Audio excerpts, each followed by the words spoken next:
NAFA is honored to host this auspicious International Fisheries Conference right here in Monrovia, Liberia, from December 11th to the 13th.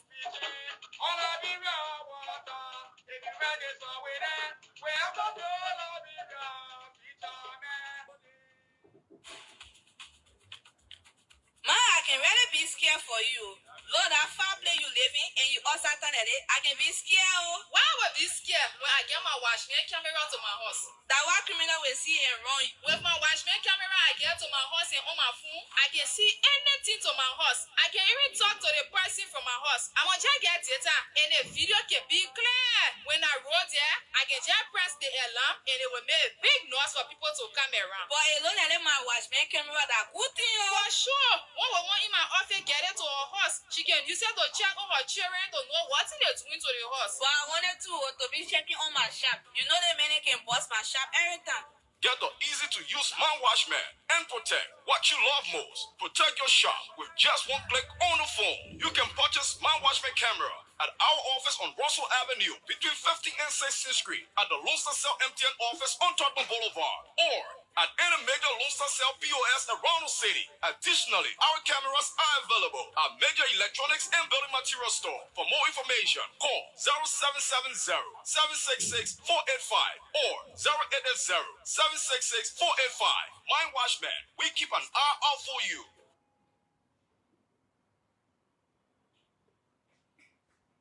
Let's now take our fact check segment.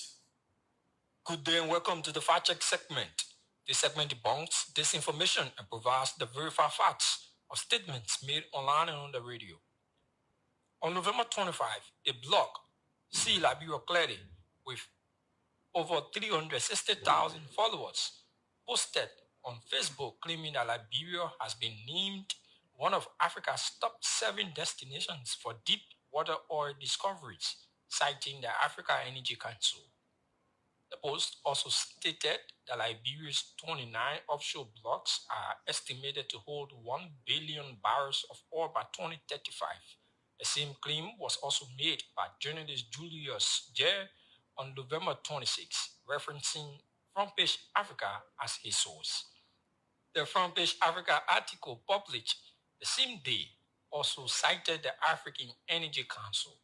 To fact-check this claim, we verified the African Energy Council website and found a November 26 article that mentioned Liberia's potential for oil discovery, emphasizing 29 offshore blocks with an estimated 1 billion barrels of oil. Our research also found supporting data on Liberia exploration potential on the official website of the Liberia Petroleum Regulatory Authority. The LPRA cited a 2023 data from its partner, TGS, who has undergone reprocessing the Block 8 and 9 3D and part of the 2D surveys, primarily within the Liberia Basin.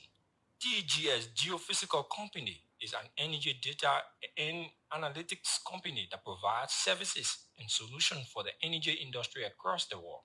The company mentioned Liberia of having a substantial hydrocarbon potential with 33 offshore blocks and having the possibility of more than 1 billion barrels of oil by 2035.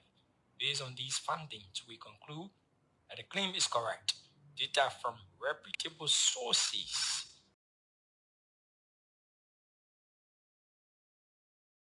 such as the African Energy Council,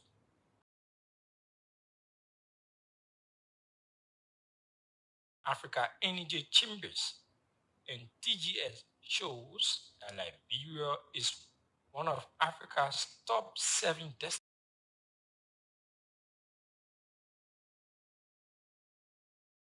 destinations for deep water oil discoveries.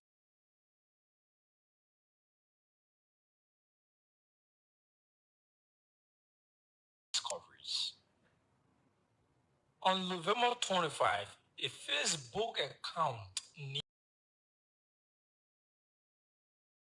James S. Mulber posted an image of a 2-story building claiming that it is the property. We conducted several reverse image searches of the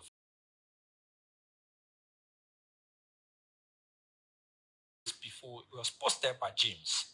The search result shows that the image was posted to Facebook on November 23 by Kingsley Yao Amoko Yampong, who said it was one of his creative projects he did for a client in the Jakwa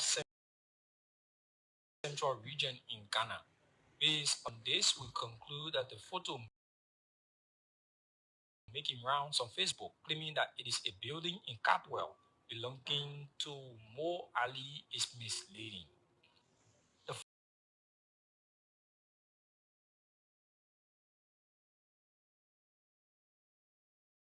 for his personal use. A reverse image search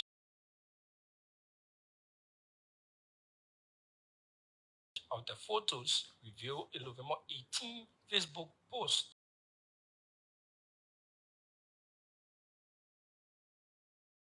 by Zimbest Automat, a car dealership located in Zimbabwe. Zimbest Automat put the cost of the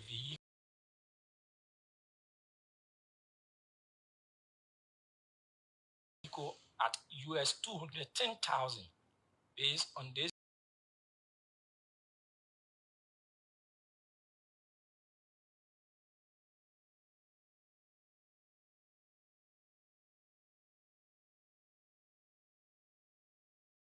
on November 18 at a cost of US 210,000.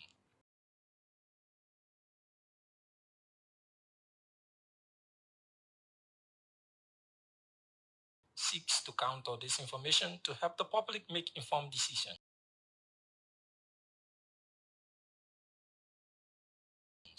This MOU is funded by Internews through the Liberia Media Empowerment Project. The funder on X, formerly Twitter, at LVO Fact Check. This is Liberia.com. Thanks for listening. I've been your fact checking friend, Ronnie Kelvin Salif. Goodbye. Welcome back. Oh, so the fact checkers, the fact checkers fact checked me too. So you see, we are very careful in. Okay, yeah, but welcome back. This is the OK Conversation on OK FM. So if I lied, then I'll play on the show that I lied with my people. Julius J lied.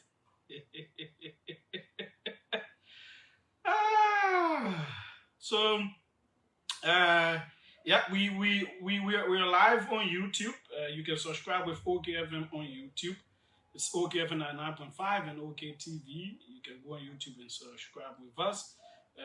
But I'm also sharing the link. So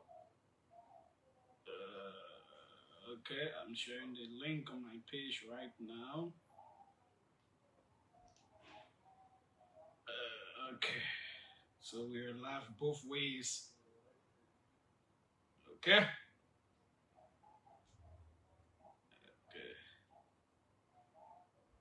Good. Okay. So quickly, is Massa ready? Massa will join us.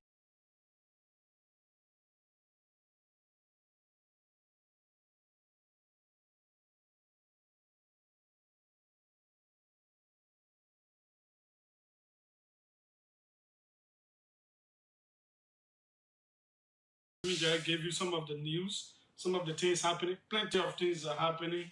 So I'm just gonna run.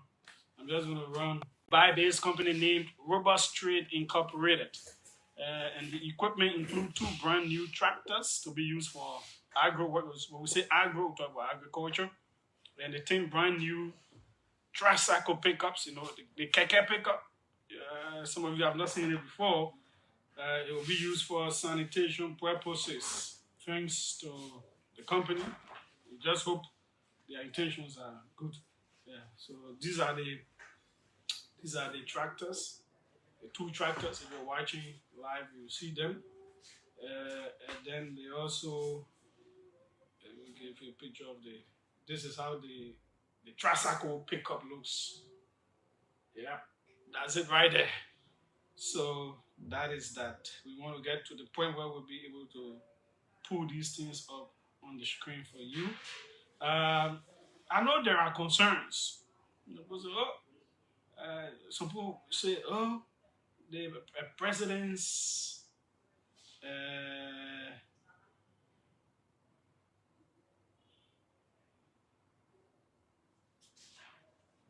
the president's foundation, we never used to hear about it. They were not receiving things. Well, some of us reported when they made donations in, I think, Riverside, in Nimba, I think, Grambassa. Yeah, there were some things that were promised that they didn't come, but there were things that they donated. Ferry before he became president. So, you know, when you're not president, not too much attention can be paid to some of those things. Once you're president, there's more attention. I think what the issue is in terms of being the president, the issues of conflict of interest and all those kinds of things. Yeah. And how his involvement and whether those companies need something else for which they're doing stuff to coax the president. Yeah, those concerns can be legitimate. But in terms of whether they were doing something before, there is evidence they were doing something before. But if you still have a foundation running and you are a president, there's a whole lot that could come to you. I know people are concerned because former president, we are, I don't know if he had a foundation, I do not think so, but his wife ran the Cloud Hope Foundation, and they will say people were donating to them, and others will argue that no, they were using government money to do the Cloud Hope thing. So, because of these kinds of politics from the past, other people will not believe if there is something positive happening with the presidential foundation now. So, no, that's government money. It's not donation, all of that. But there has to be a strict clarity on these kinds of things. It was important to mention that. Okay. Now, let's go still with the presidency quickly.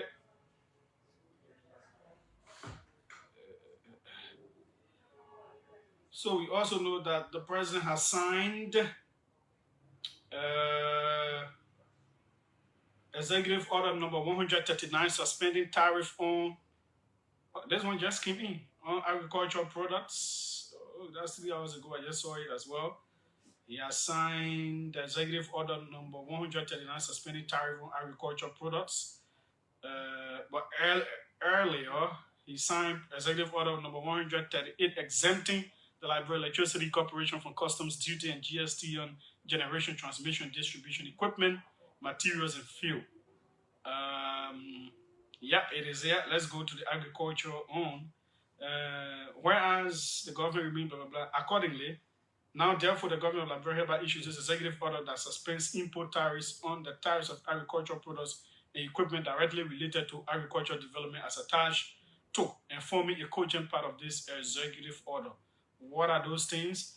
Accordingly, the Minister of Finance and Development Planning, in consultation with the Minister of Agriculture and the Commissioner General of the Liberia Revenue Authority, is mandated to formulate administrative regulations to streamline the tax exemption process for eligible beneficiaries within the agricultural sector.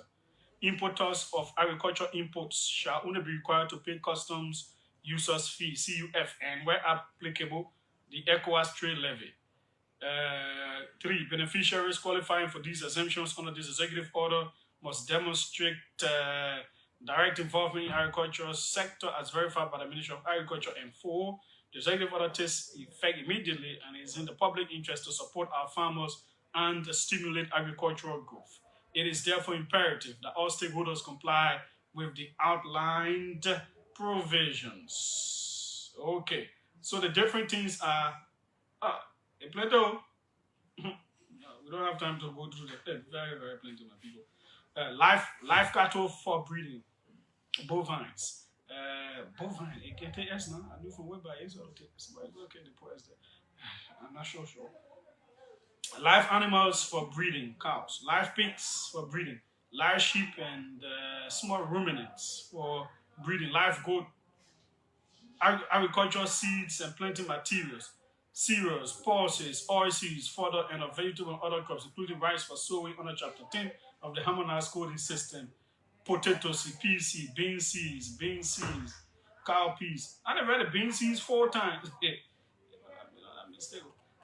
Maybe the different kinds of beans. So there's a bean seed, bean seed, bean seed, bean seed. Oat seed, barley seed, maize and corn seed, rice seed, buckwheat seed, soya bean seed, groundnut seed, palm nut and kernel seed, melon seed, vegetable seed, all that, plenty. Very plenty. So that is that. On the front of the presidency. Okay, we also know that Monrovia City Court Judge Ben Bako has issued this. Let's read it for you very quickly. Republic of Liberia to Captain Charles Bloyufla, Magistrate Police or his deputy, greetings. You are hereby commanded to arrest the living bodies of Marvin co-defendant to be identified and forthwith bring him before the Monrovia City Court Temple of Justice building, Monserrado County, to answer to the charge of persistent non-support based upon the oath and complaint of the Republic of Liberia by and through Clara Asibu on behalf of her minor daughter Rebecca Cole, plaintiff, in which it is substantially alleged as follows to wit.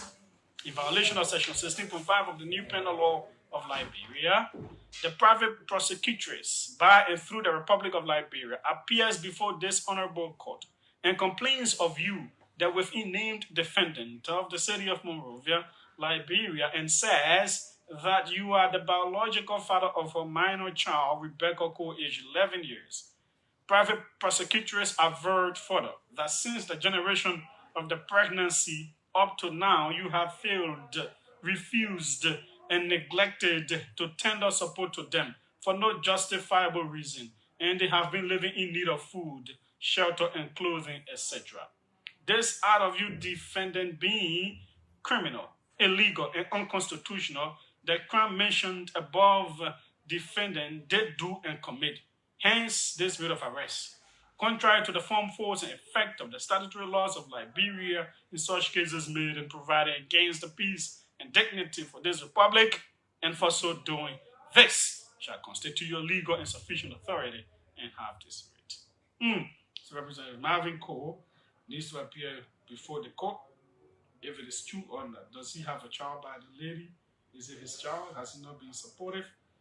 Those are the issues that will be looked at. Okay. Is there any other thing I need?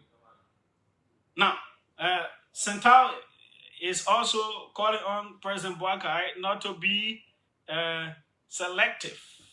They praise actions of the president, actions that he took in the interest of transparency and all of that, but they think he has to do better. He has to do more.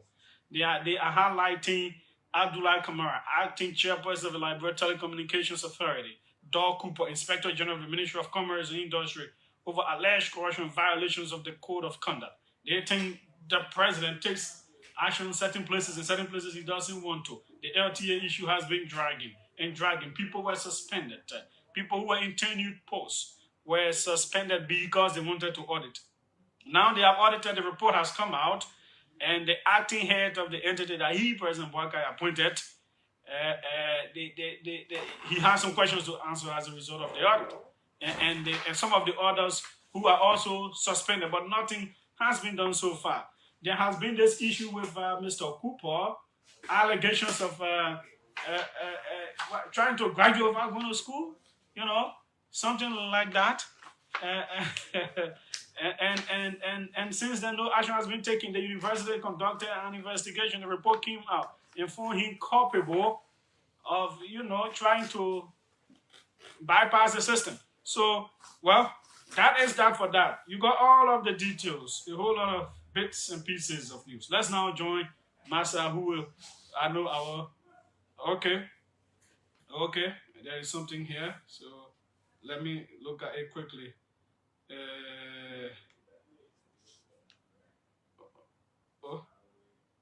Okay.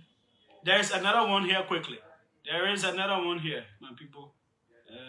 Let me download it. Let me download it quickly. It seems to be something new. Okay. Okay. Okay. So they say what? Republic, blah, blah. You are hereby commanded to summon the living bodies of Bill Twelve, Verolyn V. Vonley, and others to be identified. Defendants and cause them to appear before the stipendiary magistrate or any other magistrate of the Monrovia City Court Temple of Justice, Monrovia, Liberia, on the 19th day of March, AD 2024. This is March. Or there's a new. Okay.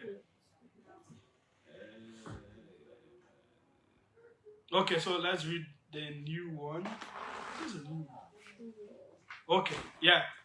You are hereby commanded to summon the living bodies Bill 12, defendant to appear before the Monrovia City Magisterial Court, Temple of Justice, at the precise hour of November AD 2024, at the precise hour of 2 p.m. to answer to the action of death based upon the complaint by Priscilla Denise Atwom, plaintiff, in which it is substantially alleged as follows to wit. Plaintiff in the above entitled cause of action in these proceedings appears before this honorable court and complains against the named defendant and says that since February 2024, you, the defendant, owe plaintiff the amount of $3,500 and the amount you have failed to pay despite several demands and appeals.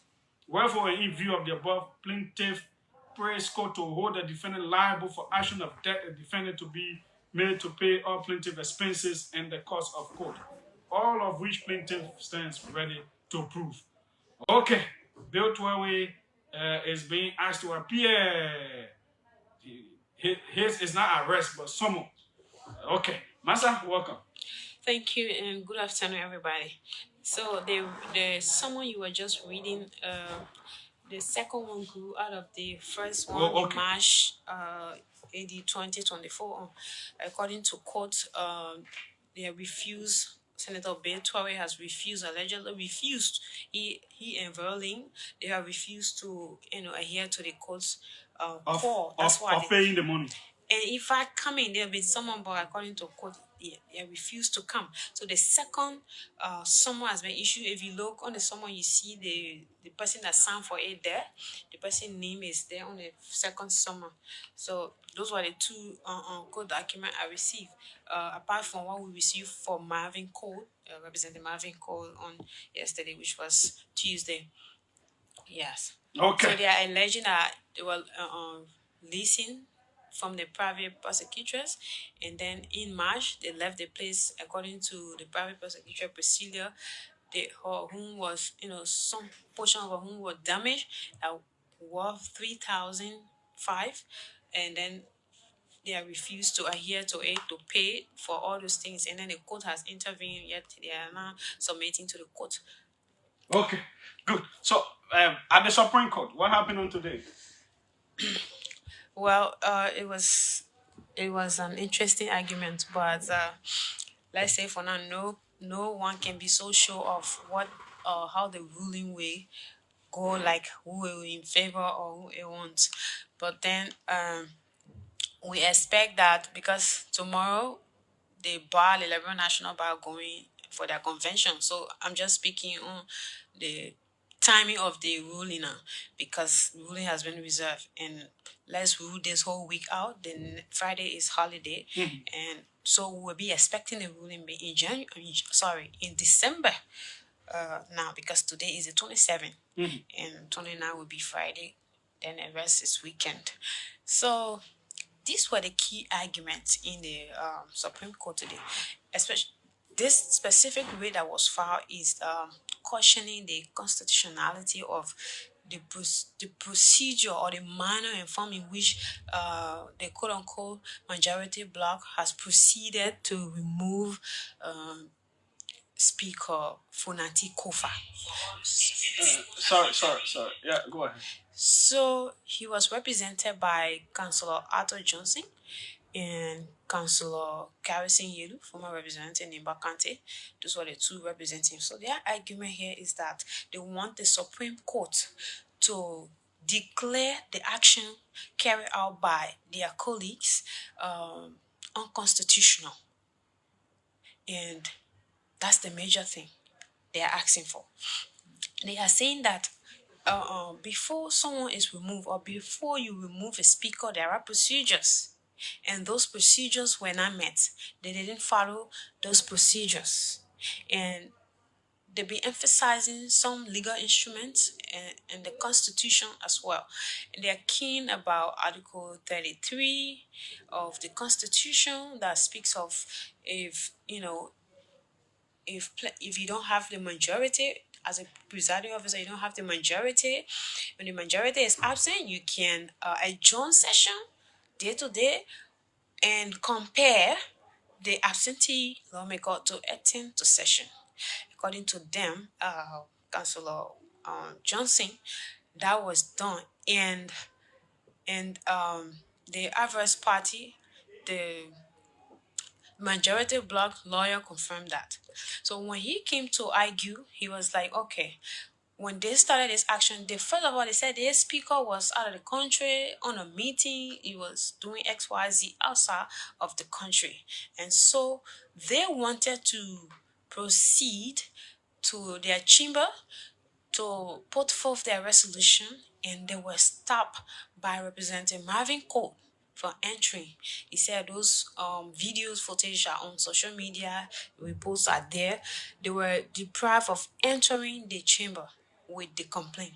And based on that, they decided to go to the joint chamber to convene their session there.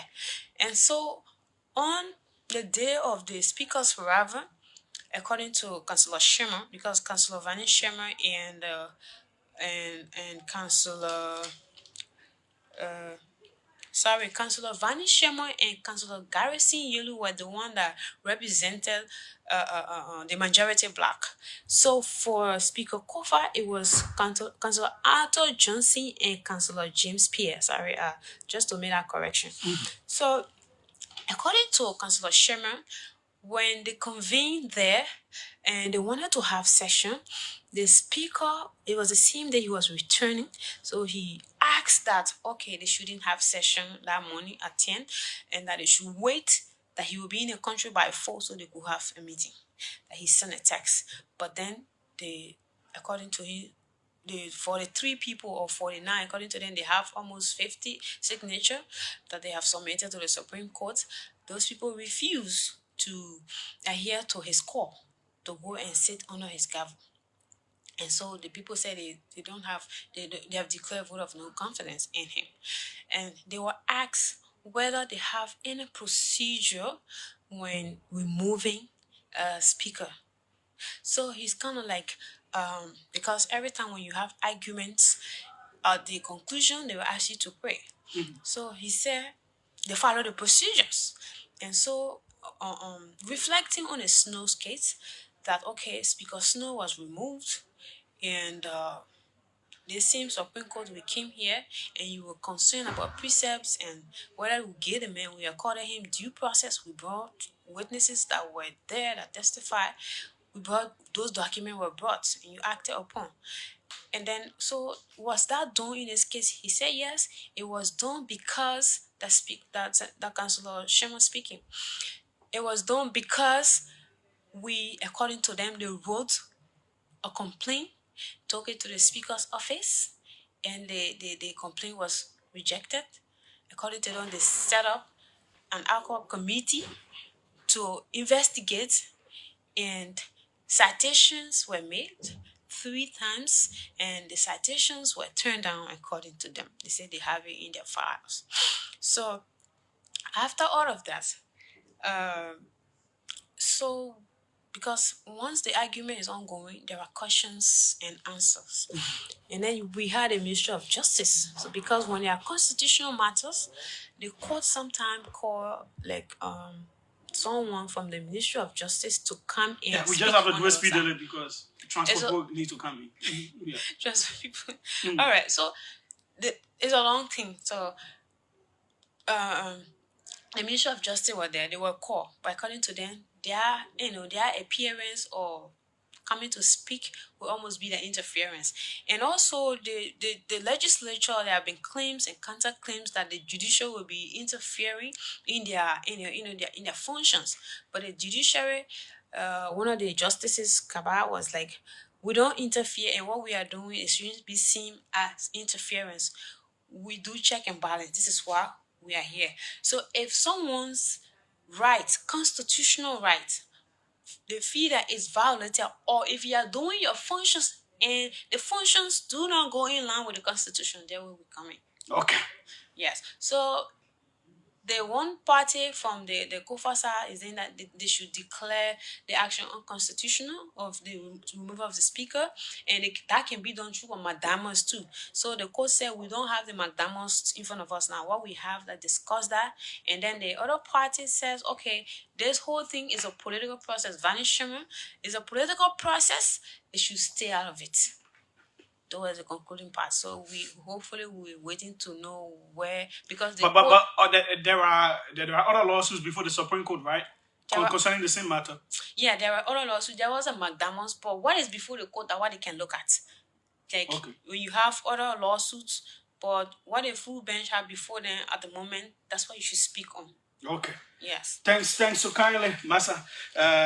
Shortly, Transport Ministry people they are coming in. They are already here. Just some minutes. This is a potentially chaotic issue for the country, so we had to really squeeze them in. Potentially chaotic. We had to squeeze them in to know what are the transport fares.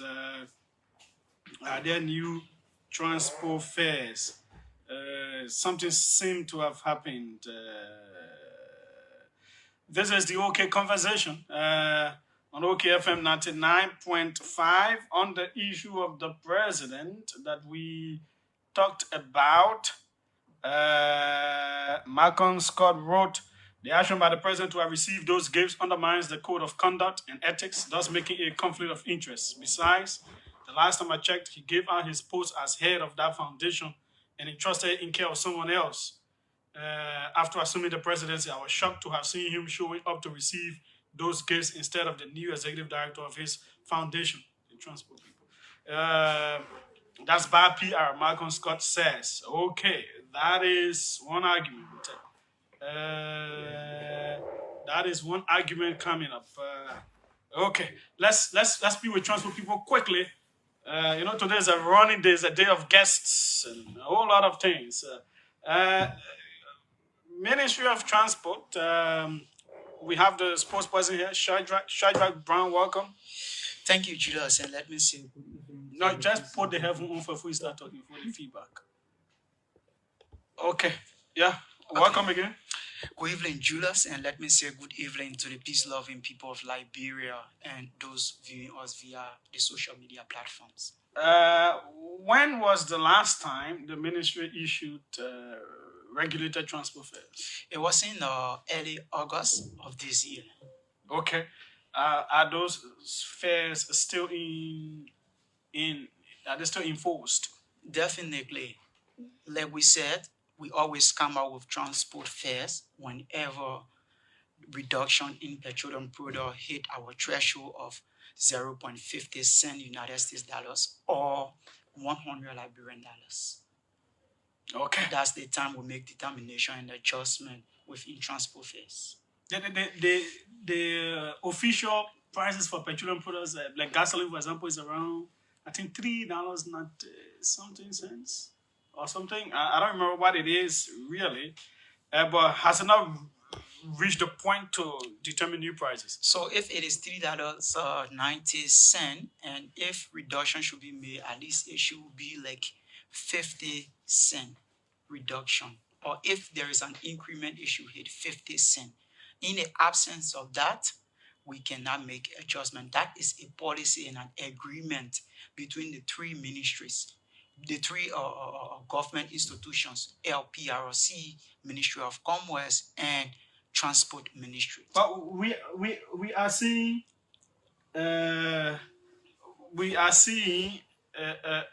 something on Facebook, new transportation fares that says, for example, let me look for the taxi. The bus, that's bus, express bus. Where they test it? But that seems to suggest that transportation fares are brought further down. So again, we have come to inform the public that the ministry, we have not yet put out any new transport fares.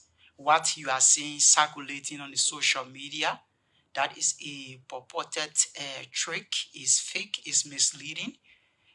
Those people who are doing such, I'm seeing the taxi. Okay. Those people who are in such habit, we are asking them to desist from it, because what they are trying to do, they are trying to push the citizen against the government of Liberia. And what we want to say is that let's identify a few of the mistakes. Okay. Yeah. Also, it means you also have the document in front of you. Yeah, we have the documents. Okay, good. When we release ours, but first let me give you the historicity how they did it. They went on our official website, because we uploaded the PDF copy, and then they downloaded it using software to insert their own prices with the distance. Oh. So yeah, that's what they did. But mistakenly for them, when they were doing it, they never took notice of the arbitrary fares. They don't have arbitrary fares. They just have the exact fares wherein that is about to take place. For us, if you go on our website, the last time I sent you all of these details, you will see previous fare. Mm-hmm. The first time before the August new release of transport fares, we had the previous fare. Mm-hmm. Then we have the arbitrary fares, and we have the new fares. But they never took into consideration the previous fares. There where we track down their tactics. So we want to call on the public, though we know how serious the public may be in making sure that things prices come down. We are in sympathy with them. But like I said, once gasoline or petroleum price hit the threshold that we have to make, we will come down with a new transport fares. Yeah, because the gasoline price is now $3.98, and the fuel price is $4.31. These are the official prices. I don't know how come the people who sell in the jars, they said that their gallon is less than what we buy at the pump. So that has to do with the LPRC. Julius, I'm not the official. No, I know, not you. That question is not for you. Okay. Is this Transport Ministry? Yes, he's from the Inspectorate Department. Okay. So we just want to inform the public. So those August fairs, can you look at it and tell us some major ones why it's supposed to be? Because people saying that you yourselves were very weak in implementing these fares. It's not ever being weak. Yeah, they say that these fares did not really even take effect. That drivers still remain adamant. Okay, so what happened is that since we put out e-fares, we have dispatched our inspectors. They were all into the field to receive complaint. We publish our hotlines. Several times we appear here on OKFM informing the public on other media institutions. So, like you said, we should cause key areas from Broad Street to UL. The previous fare was $30. The arbitrary fare, meaning the self-created fare by those, commercial drivers, is $50. And then the new fare that we came up with in August is $30. Now, you come to Monrovia City Hall, from Broad Street to Monrovia City Hall. The previous fare was $50. The arbitrary fare is $70, and the new transport fare that we release is $50. Okay. If you do a comparison with what that is circulating, the fake one that is circulating on Facebook, you will see that they said that the new transport fare is $30 from Broad Street to City Hall. That's how it is. But we are now looking at the political. But some of those parading days are government officials, as they are supporters of the government. So what happened is that I think they never did the ministry due diligence to reach out. Others reach out. Today, I can confirm that I personally received a call from the research analyst in the office of the president, and we make it explanatory to him, and he was able to share the information with the relevant authorities, so they have understand. I also reached out to the IT minister, Minister Daniel Sino, as well, informing him about this. And a moment from now, we'll be putting our press release to inform the public about this. So people should stop doing this. This is not about politics. Let me go to the inspection. He's here to talk about the dispatching of our inspectors, more inspectors into the field to enforce these transport fares as of Monday. Okay, yeah, quickly. Yeah, what is the name for it? I'm D. Adolphus Yeher. Okay. And from the Inspectorate Section, Ministry of Transport. Mm-hmm. As the director was saying, we were in the field making sure that the transportation fare take effect. But we slacked down because of the current inspection that is going on, the vehicle inspections. As you may be aware, we are out there making sure that we collect the needed taxes as it relates to vehicle registration, driver's licenses, and insurance. And most of our inspectors are in the field conducting that exercise, so this is why we relax the transportation enforcement for now. But as we're looking at the whole operations, on Monday, we have already set up to send our men out there to ensure that the transportation fare is adhered to. Because the problem here is we will not go in the street looking for drivers, because we don't know how much they are charging the people, because we are not in those very vehicles. But the passenger will tell us, oh, from this point to this point, I'm supposed to pay this, but the driver overcharged me. Then we'll go after the driver, bring them to book, and they will pay fine. Okay. And as soon as we hold 3-4 drivers, you will find out that the whole thing will come down. But equally so, we need the cooperation of the Liberian people. So what I want you to do, so some of these major areas, for example, give us the actual fares that should be from town to ERW Junction, to Dupo Road Junction, to Red Light from town to Bannersville Junction, New Joy Junction, Red Light from town to Douala, Yeah. So, in both bus and taxi. Okay. So let me firstly get the one for the taxi. For taxi, from Broad Street to ERW Junction, the previous fare was $100. No, let leave. Okay, let's look at the new fare is $150. From Broad Street to ELWA Junction. Yes. $150. Good. From Broad Street to GSA Road Junction, the new fare is $160. Okay. From Broad Street to Dupo Road Junction, the new fare is $180. From let's just say August fare. Yeah, the August fare, fine. From Broad Street to Red Light, the August fare is $200. Okay. Yeah. So for Douala, the Douala end from Broad Street to Bourgeois Island, which is Vahaton, is $30. From Broad Street to Freeport is $50. From Broad Street to Lockington is $70. From Broad Street to Bowman Bridge is the same $70. From Broad Street to Carwell Junction is $90. And from Broad Street to Douala is $120. Okay. Yeah. And let me move further to the other vehicles. I'm trying to get it straight so I can give the public misinformation. Please bear with me a little. Okay. Then let me see. I'm sorry. Oh my God.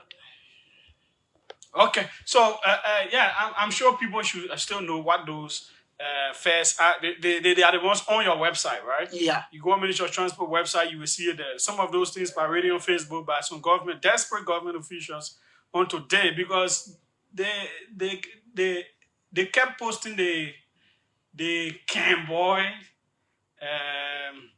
gas price and not the actual official gas price. To mean that the gas price can, so people kept asking about transportation fare can I say gas price come down, transportation fare can, so they had to post something to say transportation fare come down. They say from town to Attilo here the junction on their own is $100. How you tell someone that? Okay, so I have found the keke. Yeah. For keke from UL, let's say from Broad Street to UL, keke is $30. Okay. From Broad Street to FE, keke is sorry, let me get the right one.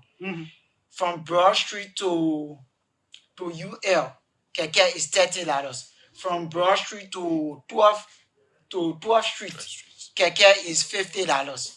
From Broad Street to FE, keke is $70. From Broad Street to Old Matali, keke is $80. From Broad Street to New Matali, keke is the same $80. From Broad Street to Freeport, keke is $60. From Broad Street to Logantown, keke is $70. From Broad Street to Douala, keke is $120 as well. So we come down to Old Matali, we are done. Okay, UL, we are done with it. 3rd Street. So okay, where there are concerns, then we can address it from the public. Yeah, you go to the website and all of that, sure. Get the information. But that thing you saw some government officials posting today and supporters of the government is not true. It is fake. It is the August fair that was not very much enforced. Ministry of Transport said they're ready to enforce that August fair now. No, but Julius, I don't just want you to say it was not enforced. It was enforced. Our men have been on the field. We have found more than 4 or 5 drivers. First offense for Tessie is $100 United States. You go and pay it to government revenue. That's why I say we are still paying $200 from Broad Street to EW So this is why the Ministry of Transport, we don't go in search of cases. We have published our hotlines on serious occasion.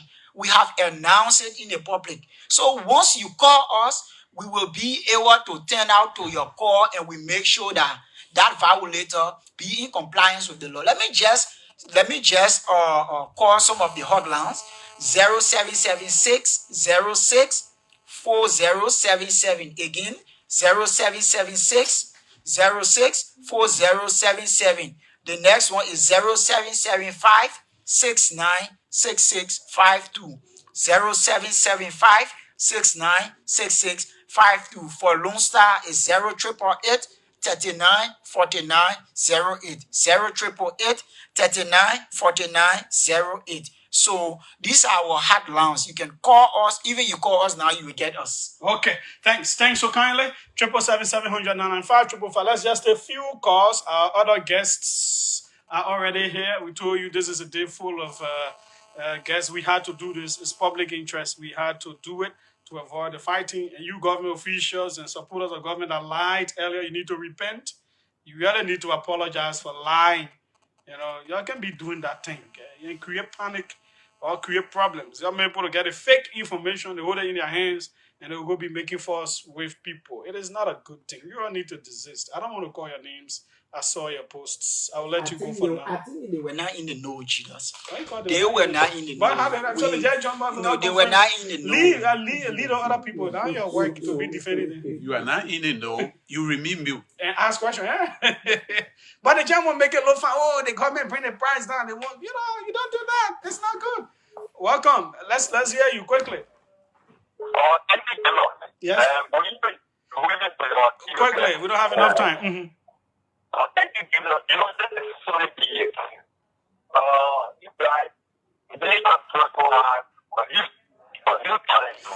Your line is bad. I don't know why. Look, I want to know if they are in collaboration or in the with the police. Because on Ghana to go where they do us, on several occasions, we have each president, and we even go to the police. The police will say that, that is everyone will have at the end of the day, the police can come in. Okay. I want to know if there are issues with the police, you are taking an opportunity. Okay, thanks so kindly as well. Welcome. Let's hear you. I'm focused. I'm on the Southeast. And let me say thank you to Shedra and his co-presenter, our guest. Thank you for the visit they have already laid and they present the case to us. We understand and we begin to call the hotline. A few things I want to say quickly. Number one is that Julie, I want to appeal to them. Let them download what they have there and give it to you, the media. All of the radio stations. So I don't know how to go on their website and download the information. But you said they should download and give it. So I don't know how to download. I'm not talking to you. Okay. You said they should download and share with us as if I can go there and download. Okay, no problem. The only thing they have to do is to come pay money to our business officer to run their announcements on the show. Now, but you didn't have free to come into here. I beg you. That government operation, that is nothing for government. I'm just saying, it will help them to mitigate all of the constraints went through a machine and all of this stuff. Okay. I think it is important that we're getting the information and we act accordingly. Thank you, Shedra, and thank you to Ministry of Transport. Thanks so kindly as well. Let me squeeze in this final one. Then we'll just leave it there. Okay. So we'll just leave it there with the cause. Our next guests are here. I'm sure we can talk about this again tomorrow. Yeah, so let me just respond to this caller. He said collaboration with the police. We are working smoothly with the police. The police is helping us in ensuring that people are in compliance with the rules and regulations that the Ministry of Transport crafted as a policy to ensure that we have smooth operation within our motor vehicle sector. So we are working with the police, and the police is also working with us. Okay, thanks so kindly. Thank you. Thanks so kindly. That is how it is. When they come to our business office and pay for the announcements, then we will read all the facts. We can't keep doing free things for these government entities. Let them come pay money. We gotta buy fuel and all that stuff. They go explain tire. So, but the people we concerned about are those liars and fake news runners, running around with fake things just to make the government look good. You don't do that. You don't create chaos. And go, y'all say gas price coming down. But the gas price still $300, and I can buy prices are putting up. That's not the government official price. I don't know why people can be this way. I don't get it. I just don't get it. But let's take this quick break.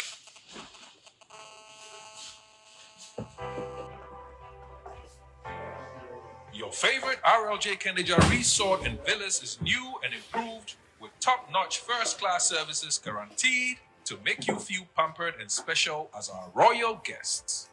Ideally located on the RI Highway, a few minutes drive from the rehab junction, right in front of the Atlantic Ocean, you are assured of a peaceful, serene atmosphere of a home away from home. The ingredients for our Liberian meals are freshly picked from our garden to give you that unforgettable taste of Liberian cuisine. Our villas are designed and equipped to ensure every night spent with us is a memorable one. We are well positioned to host conferences and seminars of all sizes, as well as outdoor events like garden weddings and parties. Book your upcoming events and leave the rest for us to handle with 100% satisfaction guarantee. You can reach us on 0770-533-415 or email us at reservations@kendejaresort.com.lr.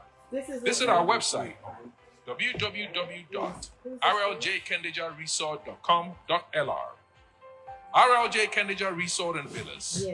Memories worth repeating. We're here already.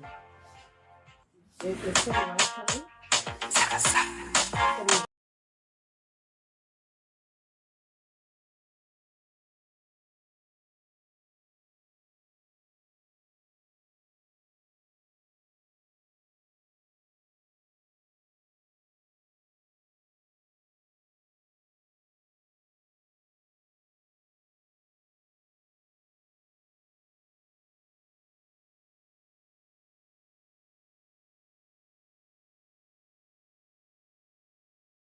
can I find Lone Star beer? Lone Star beer is available in shops, stores, and marketplaces, and is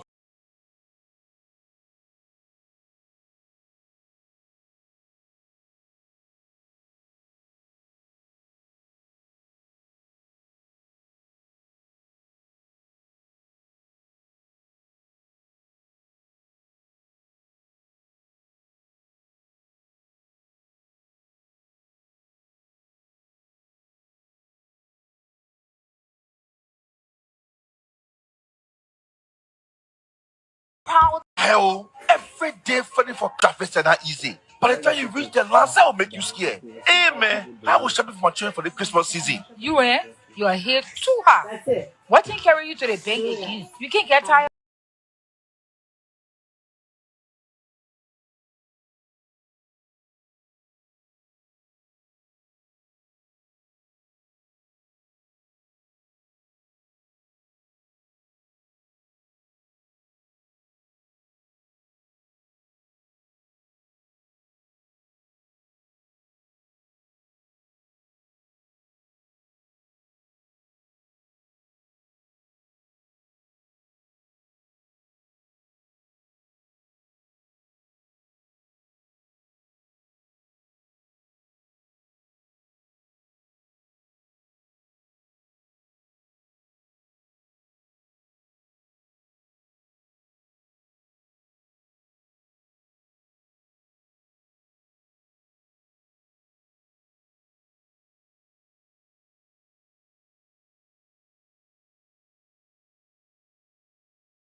with disabilities to be able to access services, health, employment.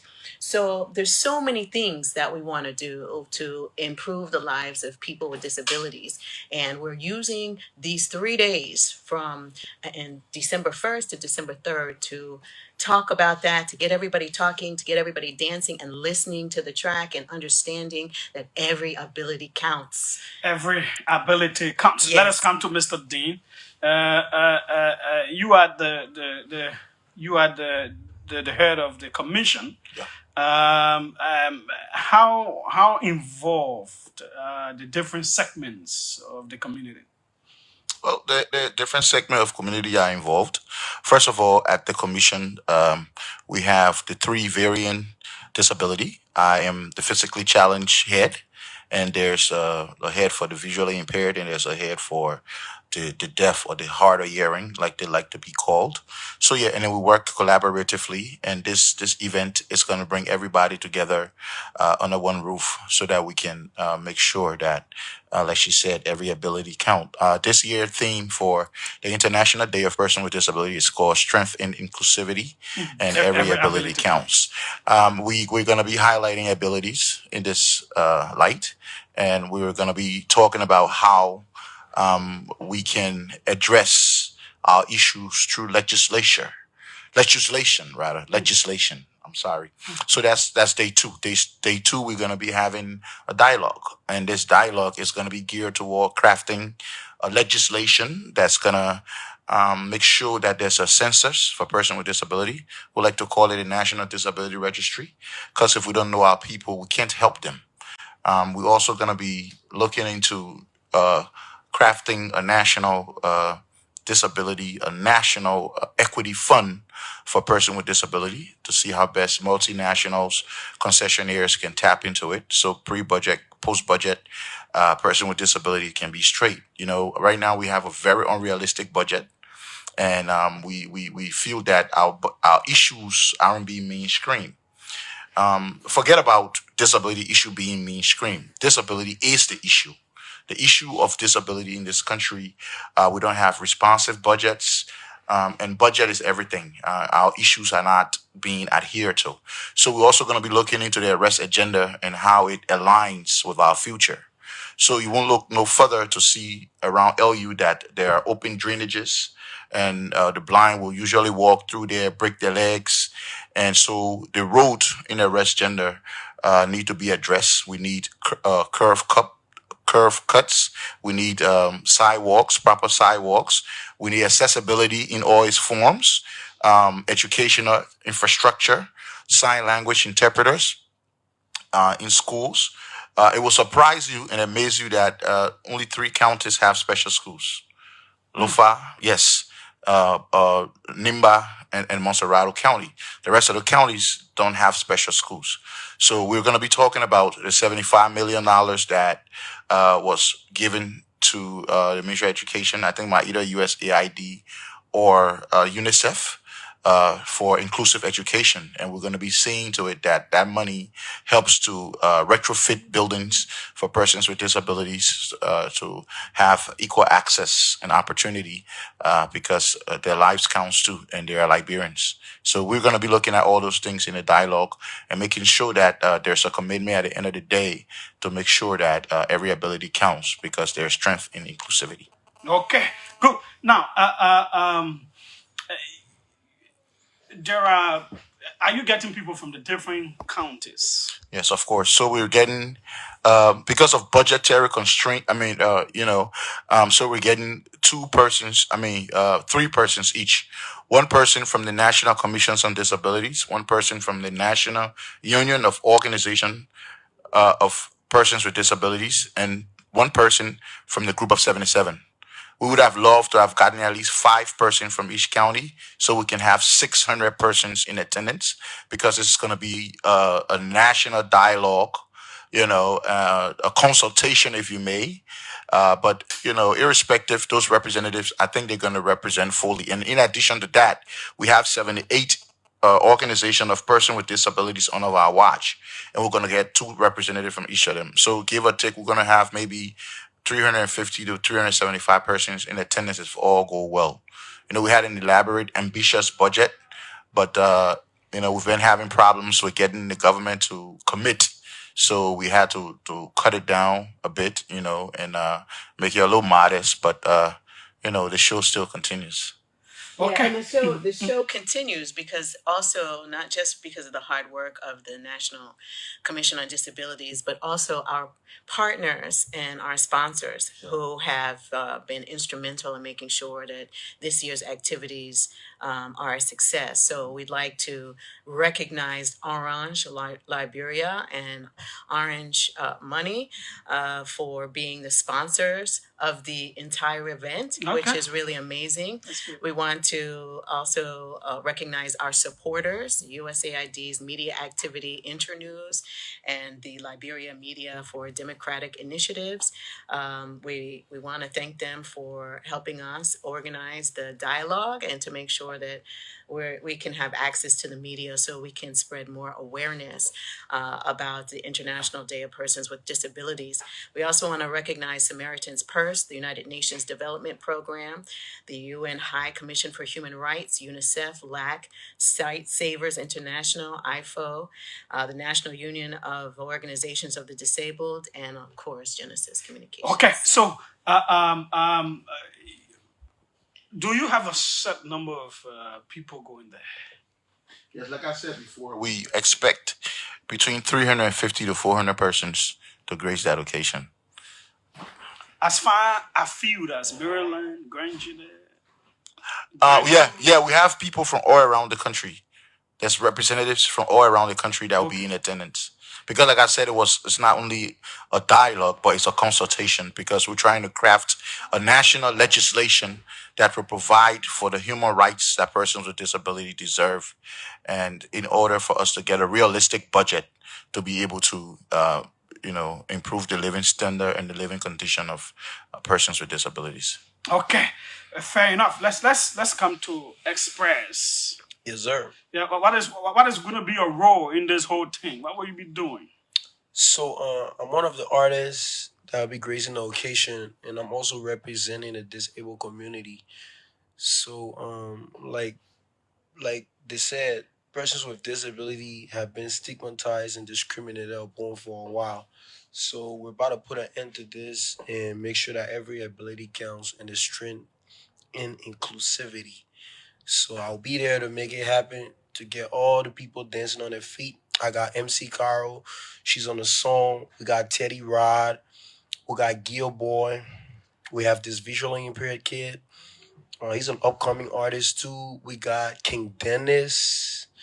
Yeah, and of course the executive director himself, Mr. Sam Dean Sr., did a Barack Obama speech at the end of the song. You mean this one? Yes, but that's so one thing we want to clarify about the song that you're hearing right now on the radio is just a demo. It's not the original song because right now we have King Dennis in the studio recording his part and we couldn't get the full track. So right now it's just a demo of the song that you guys are listening to. So I'm gonna encourage you to keep following updates from social media, Genesis Communication, my Facebook page for those who've been following, my dad's page. We're gonna have to put the link on the song when it's fully out, and you can get it on Audio Mac and other platforms that are necessary. Okay, now let us take Yeah, so he's been a little modest. I mean, he's on the track and he's created his own lyrics, original lyrics on the track. And he has some really, I think, powerful messages in his rap. And I want him to... No, later. Okay, we shouldn't spill the beans right now. Okay. The man got to do something. The man has to. Let me go to the executive director. What are some key messages you have for the people of Liberia, especially those who think they don't have disabilities? How, in terms of whether it is interrelations, just as a full society, what can you say to them about this day and about people with, I can usually say people who are differently able. I love that. So this day raises awareness on the fact that, persons with disabilities have abilities.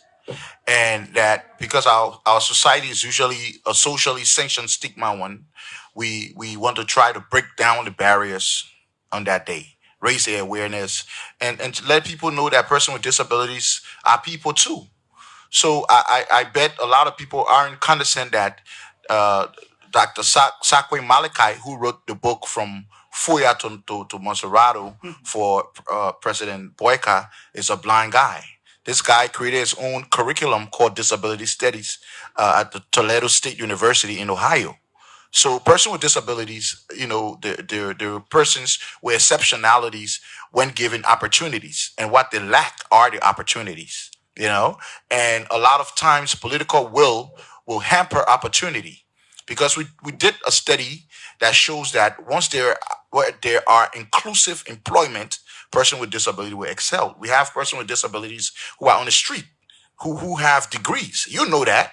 But because of the lack of opportunities and the lack of enforcement of laws, legislation that will put them at a place where their human rights is respected, these things are not possible. So we are here to raise the alarm, to amplify our voices, to make sure that we'll be a direct representative of the people who are mostly overlooked and underestimated, and make sure that we provide the positivity of what can be once the opportunity is available. So that's the message that we will be giving out. Just still with you, I'm always concerned when I see sometimes visually impaired or other people around street corners at intersections. When are we going to get to a point where the government, the society is able to have a system by which such people are catered to? Rather than having So that point is going to come when we get a realistic budget. That point is going to come when we realize that disability issue is human rights issue. You understand? And how can you give a population of about 1 million persons $700,000? So in the context of dividing the money, it still won't trickle down, right? So we need a realistic budget. Between $5 to $10 million can solve the problem, especially for the ones who have slipped through the crack. Because some of us, we can work and we can survive, but some of us would never be able to work and survive because a lot of people abandon their children once they become disabled. They don't send them to school or nothing like that, so they don't have the tool to work. So these are the kind of people that we need to take care of. We did a study one time, research, and amongst aggressive panhandlers or the street beggars, if you will, and we got to find out the 3 reasons that they're on the street is because of food, shelter, and clothing, the bare necessities. And if we are serious about making Liberia or Liberia for all Liberians, the first thing that we need to do is harness the 15% taxes, and you and I will talk about it again. Once we have the opportunity to amplify that, the government, the LRA, provide a charity code where businesses can give 15% of their taxes to a charitable organization of their choice. That is something that could be harnessed, and those people that have slipped through the crack can get a little 25 kg bag of rice every month. We can get the National Social Security and Welfare Corporation to actually internalize that welfare component and make sure they give them at least $50 every month. We can work with the Liberia Land Authority to provide a customary land for us to build an estate through lease. It's something that could be, sponsored by special project, or we could also build bridges to external resources, like sisterly disability communities. So we just started, we just got employed, and we have a lot of vision. And last but not the least, like I talk about a national disability equity fund, whereas we can get multinationals and concessionaires to put some money together for a person with disability, seeing where they have their real fund. Because we know that we have over 26 minerals in Liberia, and our mineral has been exported at an astronomical rate, and our people are still poor. Somebody wrote a book, Rich Land, Poor People. That has to change. Okay. Before I come back to you, let me go. I will end our video and take some calls. Let's go to Express. You have talent. I saw you at the MTN thing. How are you managing with that talent in a community of differently talented people in terms of music and all of that? How have you been able to move on from that competition to current? Well, so there were a lot of challenges on the way, but as God could have it, I overcame and conquered it. So for now, I've been moving and struggling with motivations from people who've never gave up on me, like my father, and those positively attached to me, like Mrs. White, and those who've been encouraging me to keep my game tight. But like you said, in a world that's like I'm in a different environment with person with disabilities, right? So there's been discrimination, stereotyping. For example, when they have some shows, especially for those who don't know, I'm Express, the lyrical 1 foot Gina. They don't know what I do. They haven't listened to any of my lyrics before. But when I get on this show, and for example, I'm like, oh yeah, can I pick a space to perform? And the other 2 for minute, I've heard it. I've heard it before. They be like, 2 for minute one rapping, oh, then y'all coming put 1 for minute on the stage to do what? But then at the end of the day, when I hit the mic and those metaphors start coming out, it becomes something different. They be like, oh, okay, we should have, looked down on him, and let's always give him the opportunity to showcase his talent. So yeah, there's been some up and downs, but as God could have it, I'm moving on. Okay, it is good having you and your father on the same platform. Yeah. How does it feel, Mr. Dean, having your son here? Well, it doesn't feel nepotistic at all. No, that was not what I was thinking. I mean, in terms of you being proud. That's just humor. Yeah, no, I'm really proud of him. Yeah. I invested in his education, evidently, and I think that's the best thing that you can give to your children. Mm-hmm. You don't have to leave millions of dollars for them, but send them to the best schools. Guide them. I had him when he. For his punishment, I had him read a newspaper every day, and bought him dictionary and, just made sure that, even when we had to eat dry rice, he had to go to the American Corporated School with Ben and our daughter, Benetta, and stuff like that. So, yeah. So we had to do a lot of investing, and it's very important to invest in your children, and they're your future. Let's wrap up with Lisa. Then he will do a bit of stuff before we take calls. I think it's also one thing we also have to recognize is that because I was there at the very beginning when he started with MTN Yellow Star, and to see him grow and develop, what I have to say is that he's worked very hard, and as much as he's had challenges and whatever, he's been able to overcome them. Because he's worked very hard, he's believed in himself and his talent, and he never gave up. And I think that is a great metaphor for all of those disabled people out there who never give up. They keep on going. And, one of the themes that we're talking about is every ability counts, right? And one of the things that the abled people need to start thinking about is changing their minds about people with disabilities, that people with disabilities are abled. They're differently abled, but they can still positively contribute to society. And I think we do ourselves a disservice when we're not allowing everyone to fully be themselves, to fully contribute, to fully, do what they can positively for the society. And I think, a lot of people look at the disabled on the street and go, oh, they look down on them and everything, but they never think about how did they get there? If we had a society that was truly inclusive, we wouldn't see people on the street. Okay. Express? They wouldn't be begging. Good. Express, give us something. So you wanna drop the beat or? Okay, yeah. Let me see whether let's do it from here and see. Okay. And I get full again, everything comes. And I get more, and I get more. I get free. Everything counts. Every ability counts. Every ability counts. LIP. It's your boy Express in the building. I should go to the top. It's your boy Express in the building. 1 foot Gina. Everything counts.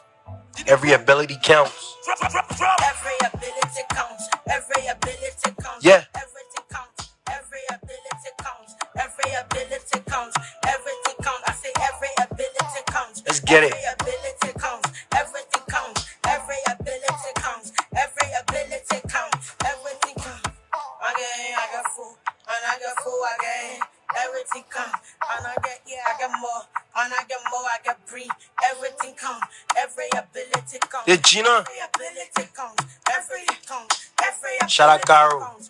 Every ability counts. Everything counts. The stereotyping my people with the infected souls. Too many things the labor can do with this 1 foot. For riding sack on my lyrics cracking a breaking bull. You say I crip up, but you looking like a woman go. I'm representing my people with disabilities. I want to focus on the trees that take faculty. What did they put in my people in the minority? They get I thought that once you crip up, you must pay for it. I cannot put in and change that own mentality. Stop at discrimination, let we seek the unity. My disability is not my inability. Every ability counts, critical safety. Every ability counts. Every ability counts. Everything counts. Every ability I'll go one more. counts. Yeah. Every ability counts. Everything counts. Yeah. I say every ability counts. Every ability counts. Everything counts. Every ability counts. Every ability counts. Everything counts. Yeah. Again, I got full. No full. And I got full again.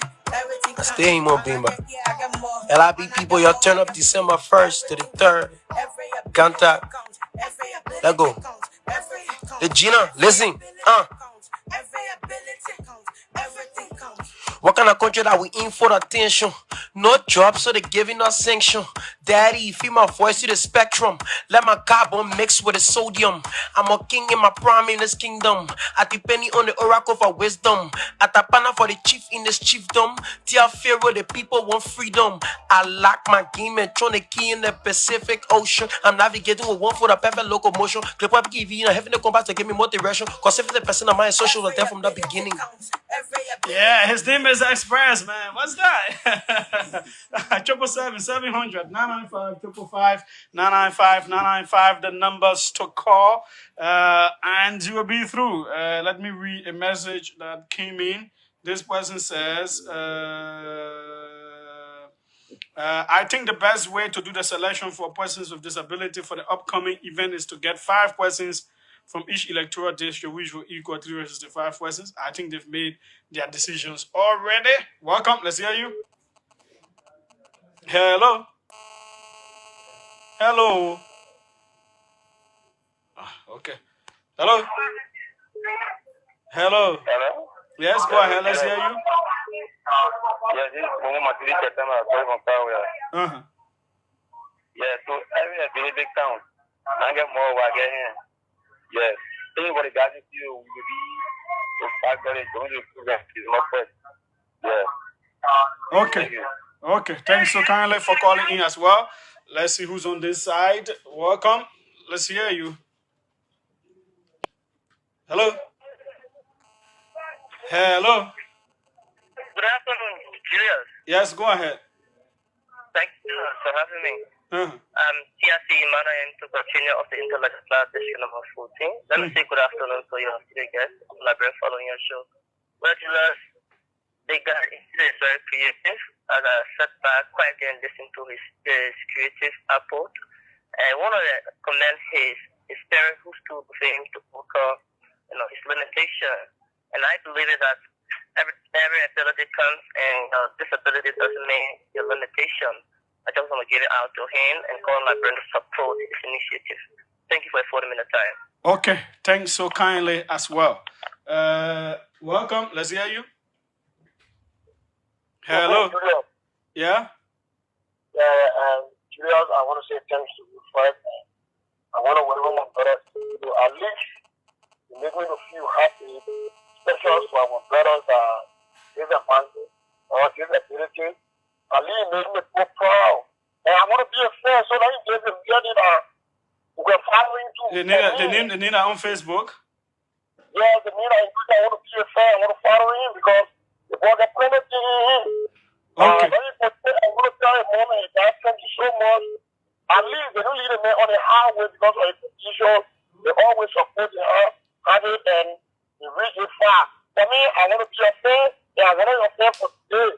So okay. let me follow you, please. Thanks so kindly. Welcome. Let's hear you. Yeah, good afternoon, Brazil. Yes, go ahead. Yeah, this is the way I feel from Benjamin Street. Hmm. I just want to take this time to appreciate my ED and that of our musician and UNICEF staff.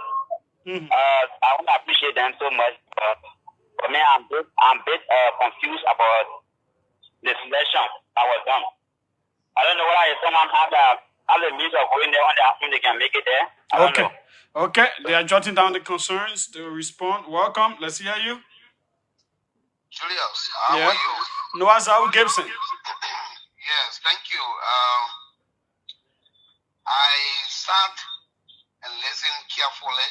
I first want to begin by saying thank you for the invite, for the great, wonderful people in studio, and it didn't take me by surprise. You always know that for doing this. I also have been one of those that you invited several times on your show during your days with Fabric, except since you came to OKF and I've not been on the OK But then you are a government official. When I reach out to your boss man Kim, so the day you ready, you can. Yeah, well, we're gonna know. I'm not holding it against you. I'm just good. trying to have some, historicity of what you've been doing. But I call basically to say thank you to the guy in studio for such a brilliant work. I think we need to compliment the work of one another. But there's just something I have little reservation about that was said by the lady in studio there, who said that if Liberia was an inclusive society, you wouldn't have people on the street begging who are disabled. I think I take it back of that, because even in the United States, that I'm always going, that you have if I consider it the most sophisticated society that consider human right or greater extent, you have people in the street begging, as well. That doesn't mean that because they are not inclusive. Maybe they want to say they are at a minimum level in terms of begging there because of the government ability to ensure that their citizens are out of poverty. But Liberia, we do have challenges as persons with disability, but I think gradually we are getting there. Disabled people are making some stride through the Liberian community. If you go in university today, disabled people are being accepted, which was not before in the past. So we're getting there gradually. Okay, Noah. I think you can just render the entire Liberian society like that. Thanks. Inclusive. Thanks so kindly. Thanks so kindly. They will respond.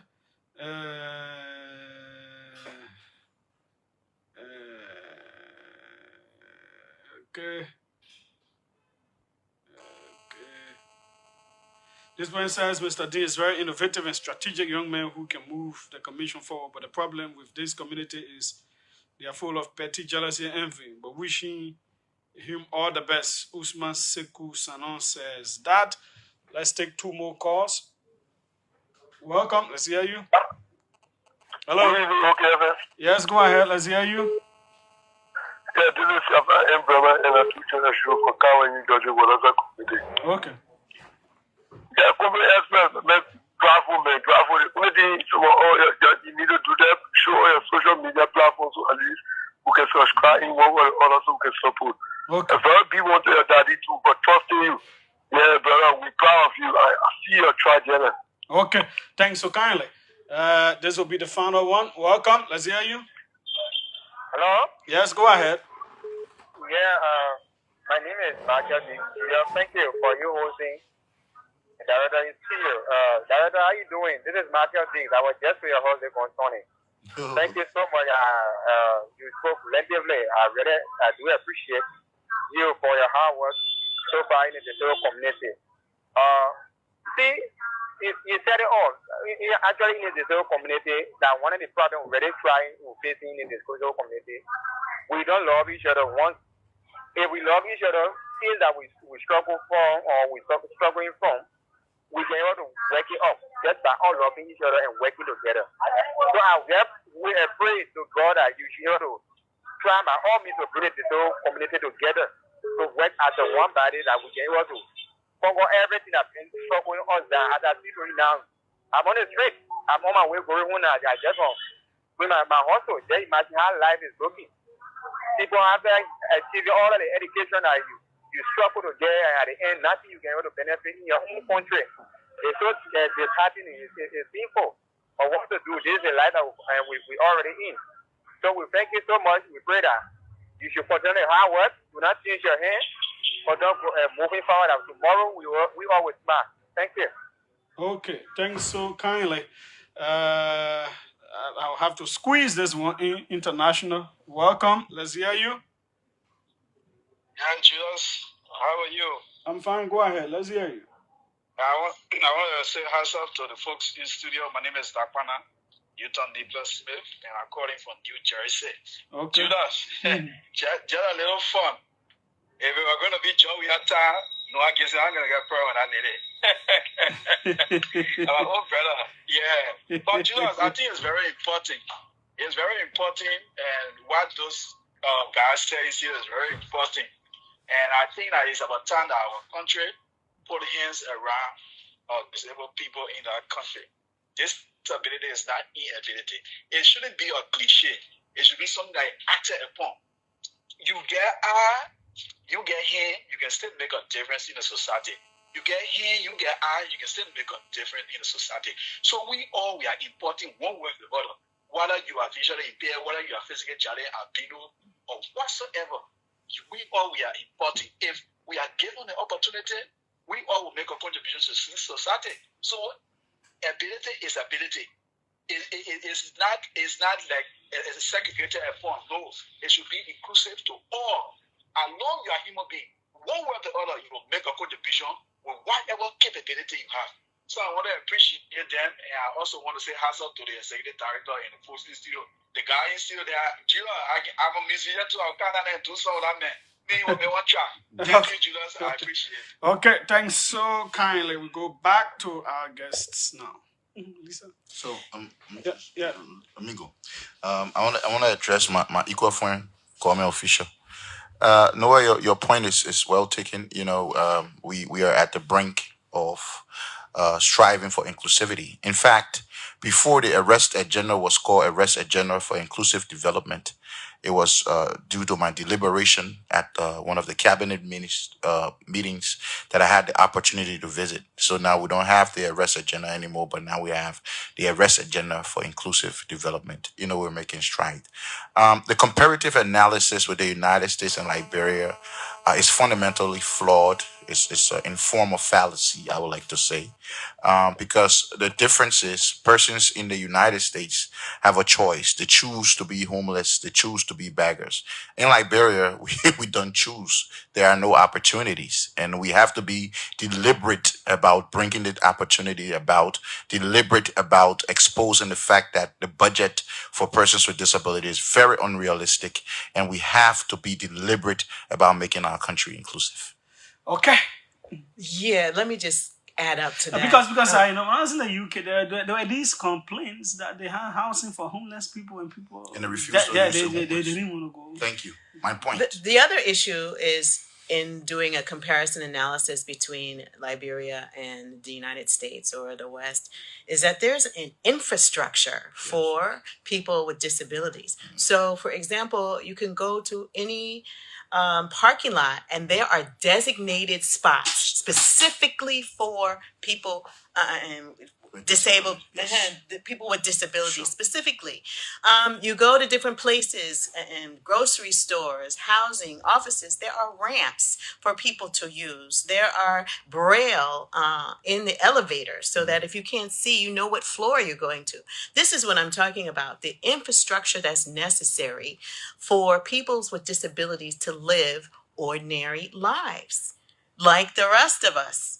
You know, we need to start looking at how we can put in this infrastructure so that, you know, everybody has access to society, to services, to government, to healthcare, to employment. This is what I'm talking about when I'm speaking about inclusive society. Okay. Yeah. Spot on. Yeah. So we go to Express finally. Yeah.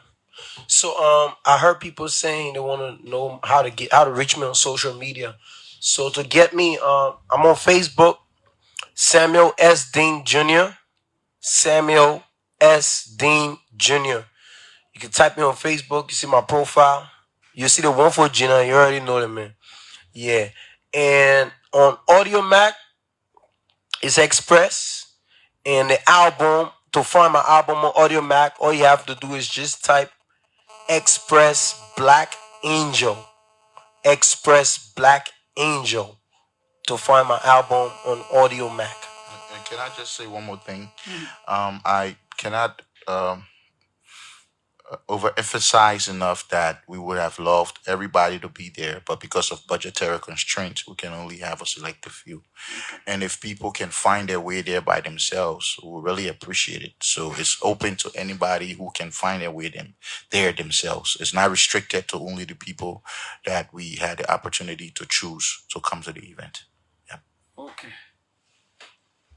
Thanks so kind. Lisa, you just wrap up. Finally, give us the details of the event again. And then Yes, okay. Excuse me.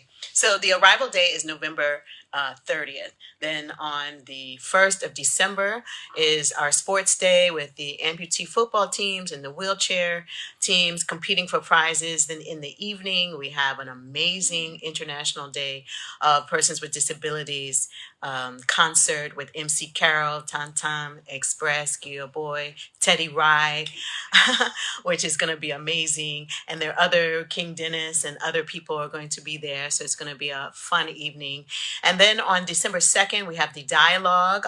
That's the Persons with Disabilities and the Arrest Agenda. So we'll be having a dialogue about that and working on these upcoming programs, the Equity Fund, the National Plan, and some other things there, which is very important and very critical for people who are interested to come and share their opinions and voices so they can be a part of that process.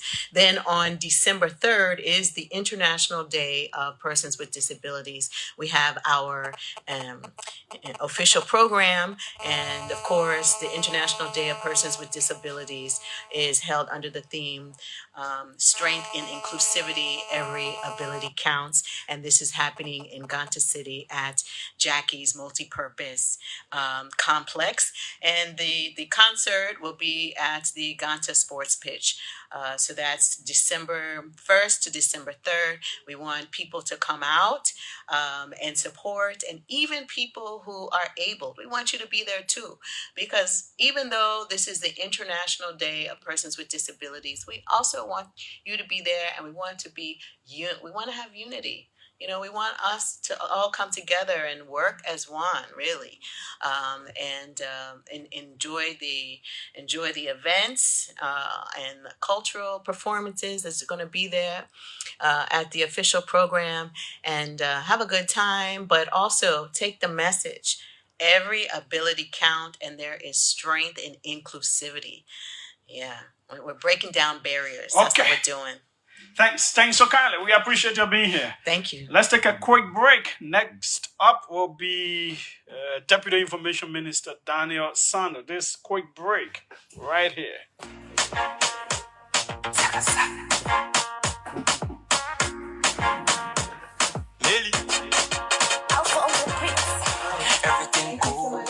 Time, the taste of pride, so smooth, so fine. From coast to coast, we are feeling free. Lone Star Beer for you and for me. Hey, baby, what are you talking about? It's Lone Star Beer. Lone Star Beer? Tell me more about it, baby. Yes, Lone Star Beer, the newest beer in town. It refreshes your mind, cools your temple after a stressful day of work. Try a bottle and you will surely love it.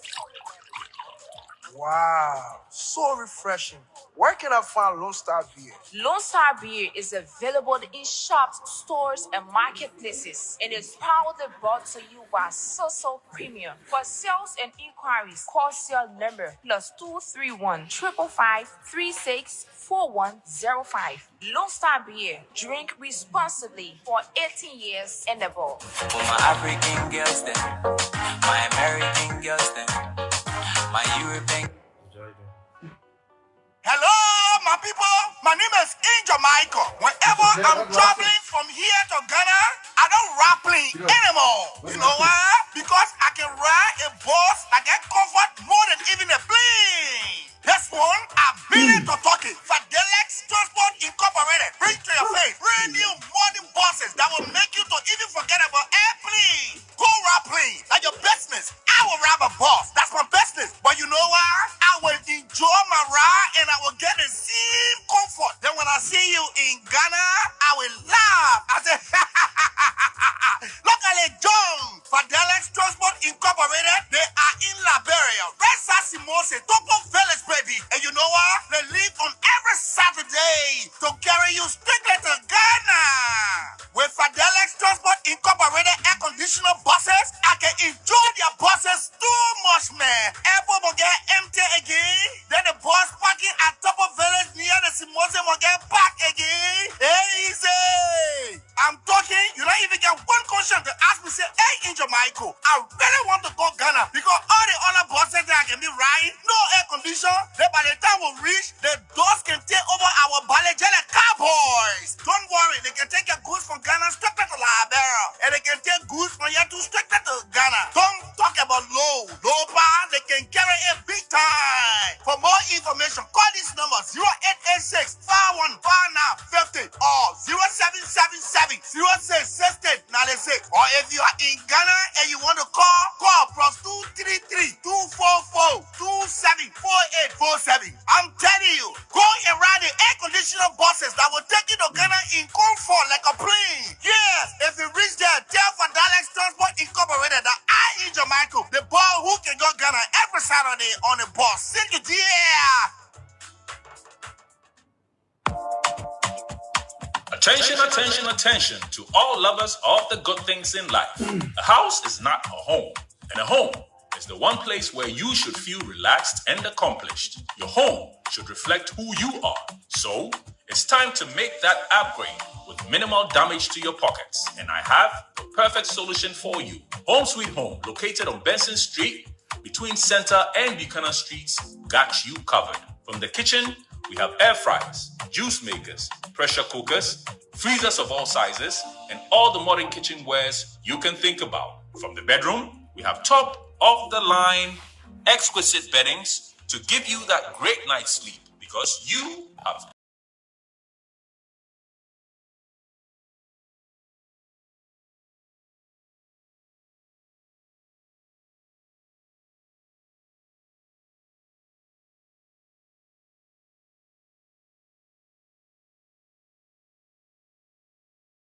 and everything you can think about for the home. All that at unbelievable prices. We even have low voltage, high quality washing machines and dryers to keep your clothes fresh and new at all times. As a bonus, we have fashion accessories for both the young and the old. Designer quality bags, hats, and rare jewelries. So if you love yourself, your family, and your home, it's time to treat it right. Visit Home Sweet Home on Benson Street between Center and Buchanan Streets for that needed upgrade.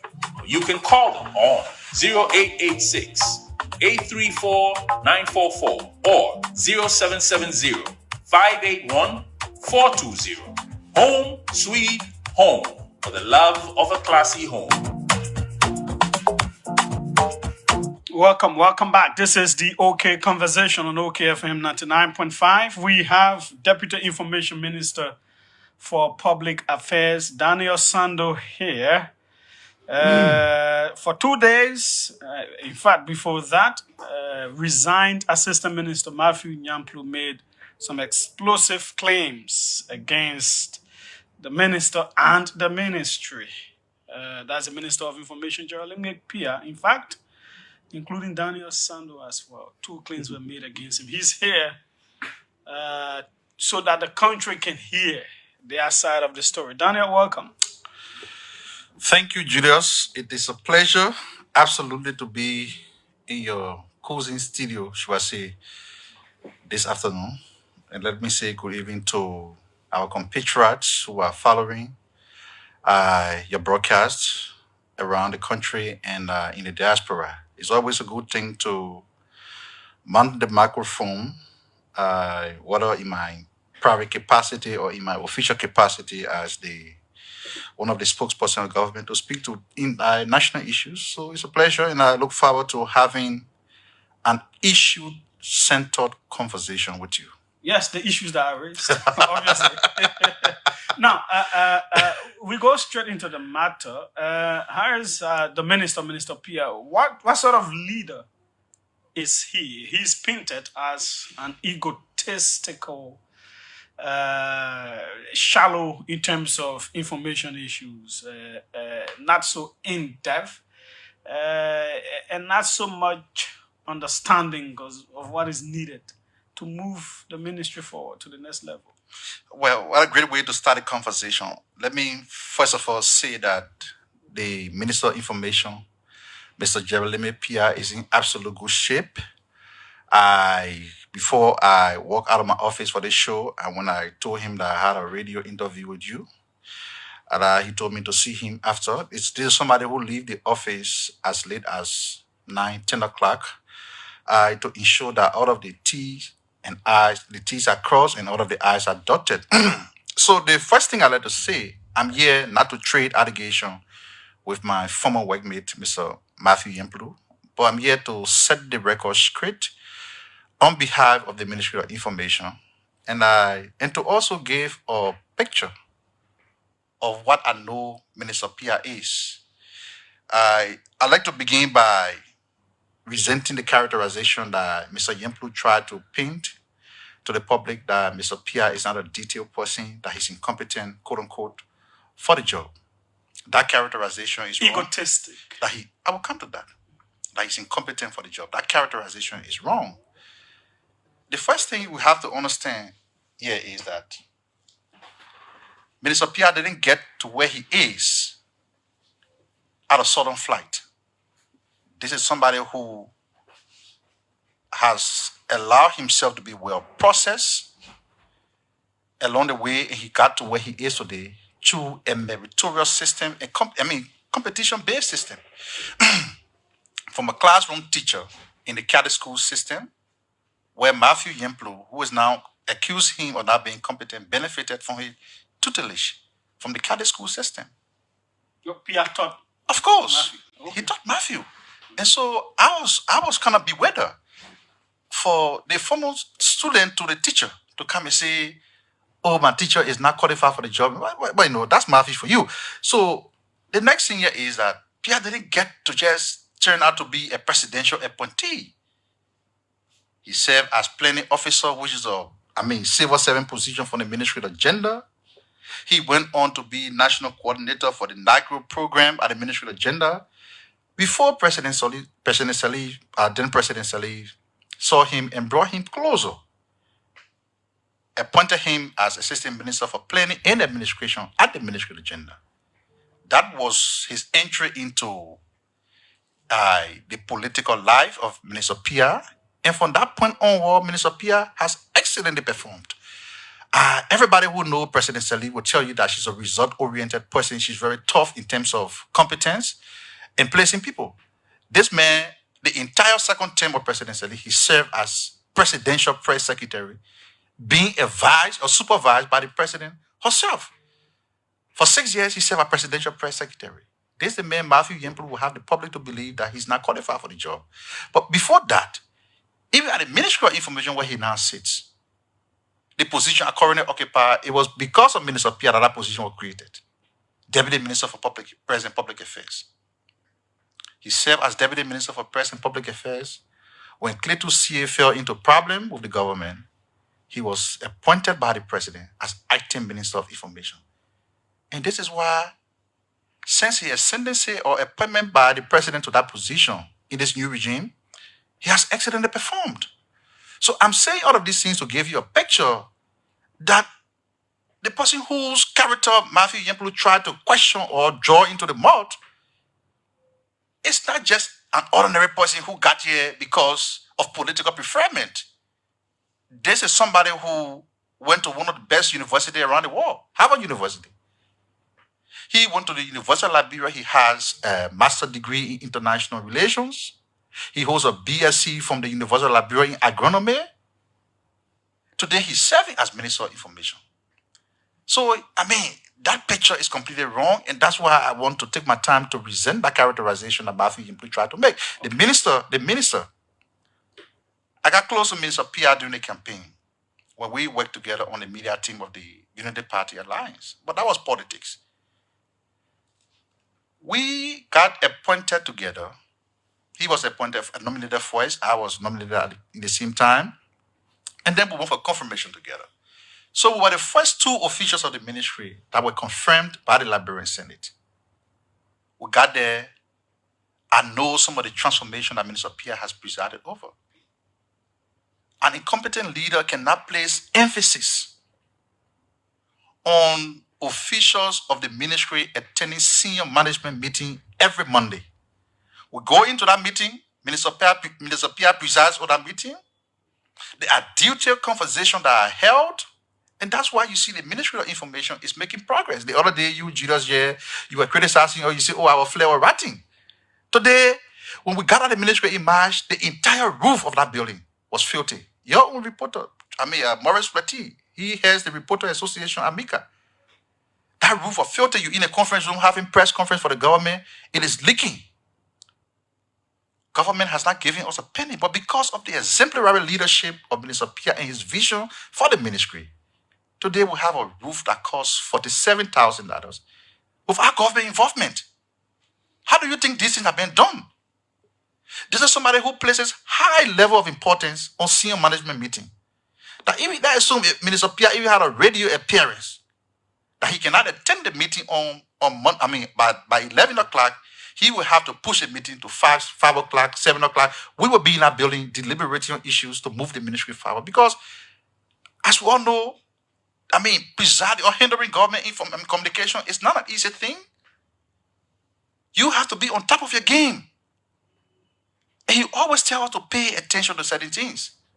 I don't think my friend has been paying attention, so that's why he came to the media to kind of vent out his frustration for whatever reason best known to himself and make it to appear that the ministry was being headed by people who don't know what they're doing. Okay. For the day Minister Pierre as information minister of the government, have you ever heard how the government there are distorted channel in which the government information is being disseminated? We have managed to adapt a one communication, one platform agenda that has compelled every ministry, agency, and commission of government to speak to the Ministry of Information. That has even further impressed the president to say that. When he was commissioning officials the other day, he said, I have a competent team of officials at the Ministry of Information. The president himself took the initiative to come at the makeup press briefing to address a press conference. So, Minister Pierre, if not the best, he's one of the best performing ministers in the government. And I had to say this. This show cannot be about him, but I had to say this to be able to dispel the impression that my former friend Matthew Yimplu tried to Let's go to direct accusations. Yeah. Let us start with you. Callers Brigade. What do you know about that? What is your involvement in it? Chilos, the truth will vindicate us from some of the unfounded allegations that Matthew made against us. I do believe, and we do believe at the Ministry of Information, that the validation that we seek as a government cannot be imposed upon the Liberian people. It has to be derived from meaningful and deliberate policy actions that the government has to implement to impact the life of the people. We have said that we manage government communication differently. And to do that, truth-telling is at the core of the work we do. We're not going to put up false impression that if the government is not building rule, we say government building rule. So you on the radio... So are you involved in Color Brigade? I'm saying this will mean that there's no such thing as Color Brigade from the Ministry of Information. But you on the radio every day. If there was a Color Brigade being established by the Ministry of Information, maybe the Department of Public Affairs, will you not hear them on the radio every day? Have you ever heard anything of such called regular Color Brigade for the rescue mission? Like you used to hear in past days or past year, the old Propo Defender? Have you ever heard that? Well, I don't know if they would choose to call themselves Color Brigade, but I I have received some sensitive info. Okay. About some. There is a group chat. Okay.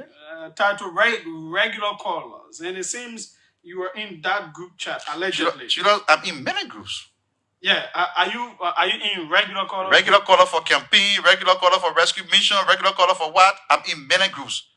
Yeah, so what I'm specifically speaking to is the allegation that Matthew Yemplo raised. I, Daniel Sando, have organized no such group called Caller Brigade for the Ministry of Information. But you are in a regular callers group chat of 19 members. I'm seeing some of the names of some of the other members. I'm seeing Wilbert, I'm seeing Redline, I'm seeing Morris Moses, Mungai, one of the group admins. I'm seeing one Wilbert as group admin, Alfred, Daniel, Newman, Cleopatra, Madia, Clark, and all of that. Are you aware of this group? Judas, have you ever heard of anything called regular caller brigade? Let's speak to what the man said. No, but it doesn't necessarily have to have a brigade. If I open my look, the allegation was what is the intent of the regular caller group? I don't know. Why you are in a was that group created by Daniel Sando? You are a part. Was it created by me? I'm an official of government. I come from an alliance of many parties. So people create a group they want to bring to my attention with the effort they're making and everything, and they put me in the group. I should ask them why you ask me here for? No, but you're just in group that you don't know what it is about. If I open my phone right now, people create group on WhatsApp, on Messenger, they are you there because they are all supportive of the government. And the fact that everybody cannot be in government, we cannot ostracize them. I'm coming. We cannot ostracize them and say, oh, I shouldn't be among you and everything. We have to mingle with our friends. There are a lot of young people who supported the United Party. And let me tell you what. At the Ministry of Information, the current team at the Ministry of Information, I'm there, a very familiar face. So you will see, for example, on a daily basis, as I'm walking out right now coming here, there are scores of people over there waiting for me. We have to interact every day. It is not the one I'm talking. So, it is about. Is the ministry adopting a system where it will be giving stipends to people monthly to be able to propagate the government's messages on the radio stations and all those kinds of things? Don't get me wrong. You're talking about ministry that can even buy our official's car. Do we have money to share more people? Let me tell you what. We got to that ministry in March. Some of the constraints that we inherited.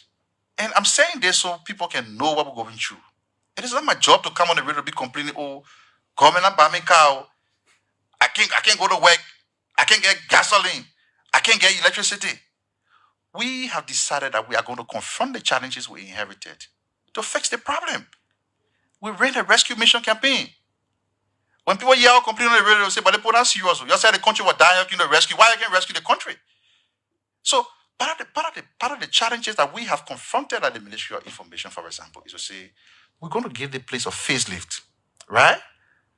We reach out to our friends who appreciate the work we do and want to support us. They are giving us that support. The car arrived currently. Government did not buy me car. I have to go to the used car garage and talk to the used car dealer. Say, my man, look, I'm an official of government. I can be walking to work. Give me your car and take pay every month. And good thing is government salary is regular now. So people can trust official government to credit you. They gave me the car. And I'm paying on the car gradually. Is that not how it's supposed to be? No. But it is part of the problem that we inherited. We have to fix it. So we don't even, as a ministry, we don't even have the money to buy ourselves gasoline. Least to talk about recruiting people to be paying it every month. Paying it for what? Okay. And let me tell you something. I was saying about the validation that the government would need, right? Right now, the government submitted a budget. The executive submitted a budget to the legislature for passage into law. In that budget, there are a lot of good things there. My job as government communicator is not to go and pay people to say, go call, say they won't. It's to take that budget to the people.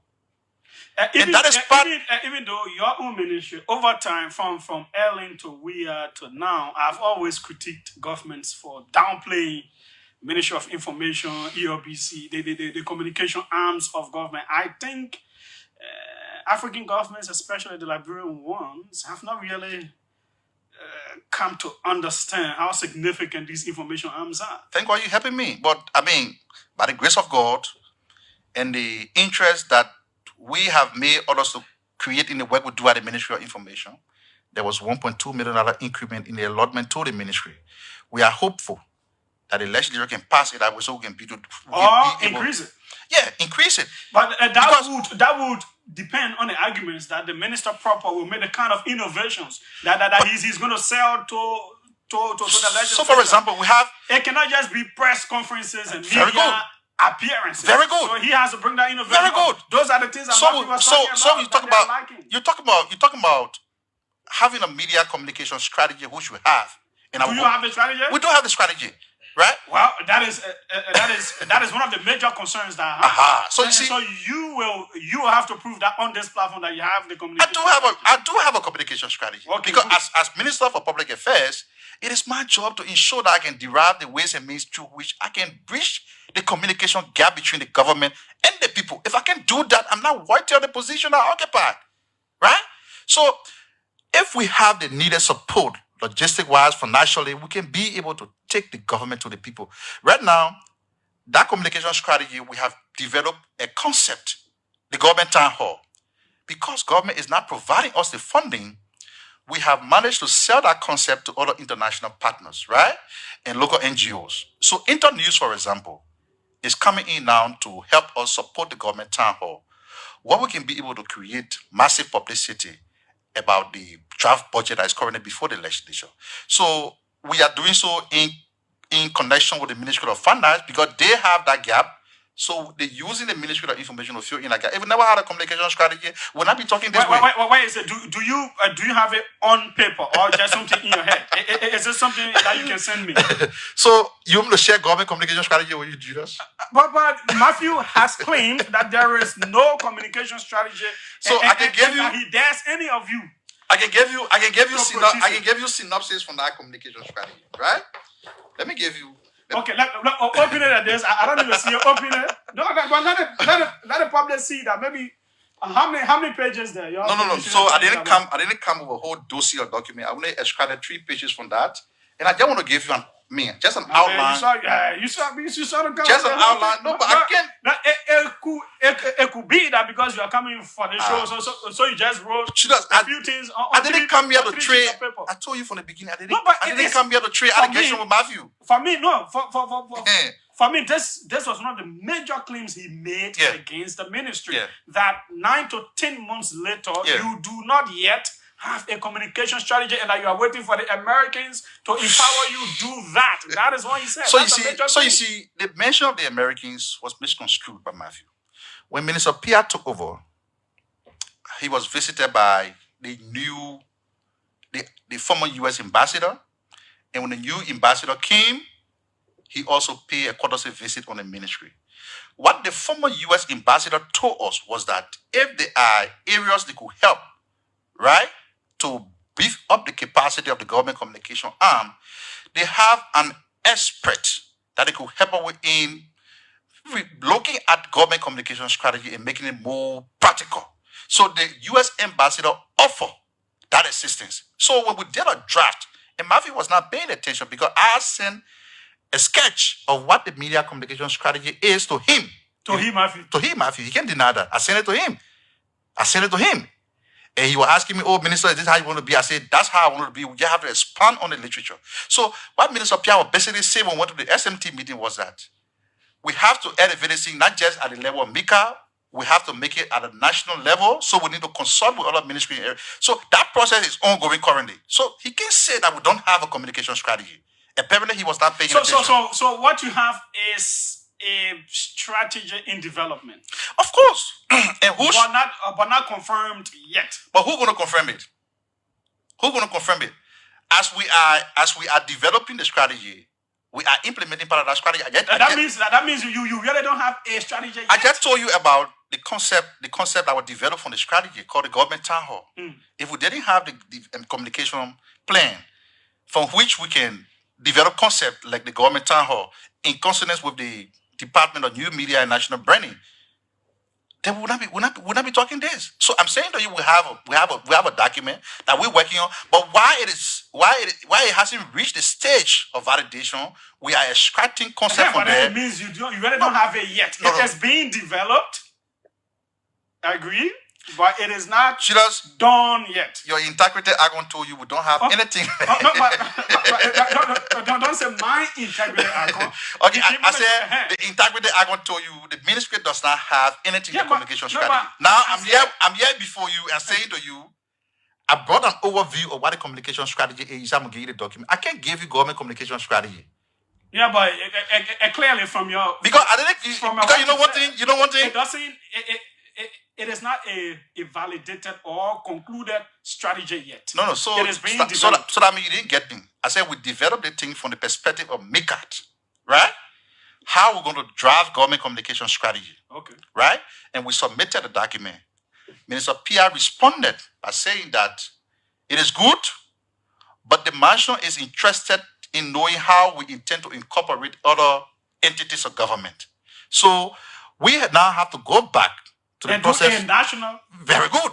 So he can say the ministry. No. So he can say the ministry does not have a plan. Okay. We have a plan given to the minister. The minister said, look, this is good. Go and do it this way. Another key claim was the sharing of money. Sometimes finance people bring envelopes and the other time you people allegedly sat in the darkness and shared some money. So why have you people been doing that? Was it a largesse on the part of the minister or taking some money somewhere from the ministry budget and sharing it with you people allegedly? So I would not want to dwell much on those utterances or allegations by Matthew because in my opinion, he who alleges should prove the allegation. If you ask me whether I've ever sat in any gathering where money is distributed at Mika, I will tell you I have no idea. But I tell you what. So you didn't say you're not one of those in the darkness that share that money? Absolutely not. Okay. I tell you what. Minister Pierre has this liking for Matthew Yemplo. I think because I know that for a fact. He's former student to him. And while they were in the state, he said Matthew reached out to him and said that the thing he was doing was so demeaning. He wanted to come back home to work. And he pleaded with Minister Pierre for the opportunity. So Minister Pierre has always given Matthew Yemplo that special attention. So if, for example, the festive season is coming and the minister send an envelope to your office, does it suggest that he also send envelope to Daniel Sando? It's just simple. If Matthew Yemplo doesn't want the envelope that was sent to him, whether that 200 or that 100, he said, let him return it. So I can't sit on the wide monitor platform and say, oh, we share money. We share. He the one said people were sharing money in darkness. The burden of proof is on him. But in this case, for him to provide evidence would be difficult. Pictures were not taken. So Baba has Minister given you money before. The logical inference here is that here is a ministry. Here is a ministry that everybody knows to be the poorest ministry in the government. Everybody knows that Mika. Even at press conferences, if you, Judah J, was a head of entity, Murray Blati is over there. After the press conference, I would tell you, Judah J, my man, look, you got to find the beginning of the cattle. So, there's the kind of ministry that will run in. Someone say we're going to go share money. That will go to head of entity who come to the press conference and say, look, my man, the generators are here. You have to make sure that you give them something to pay their way. So if we had the money to share, why would we be begging officials of government who go to the platform every day to speak? So okay, it is not true. Now, Nicotech. Well, I wouldn't want to delve into. But I'm seeing something on VOA that the government has cancelled it. Well, watch and see. That's what I can say to you. I wouldn't say anything about much about the Nicotech. But did he have the exchanges with the? Are you aware if you wrote a brief to the minister telling him that this appears to be a scam and all those kinds of things?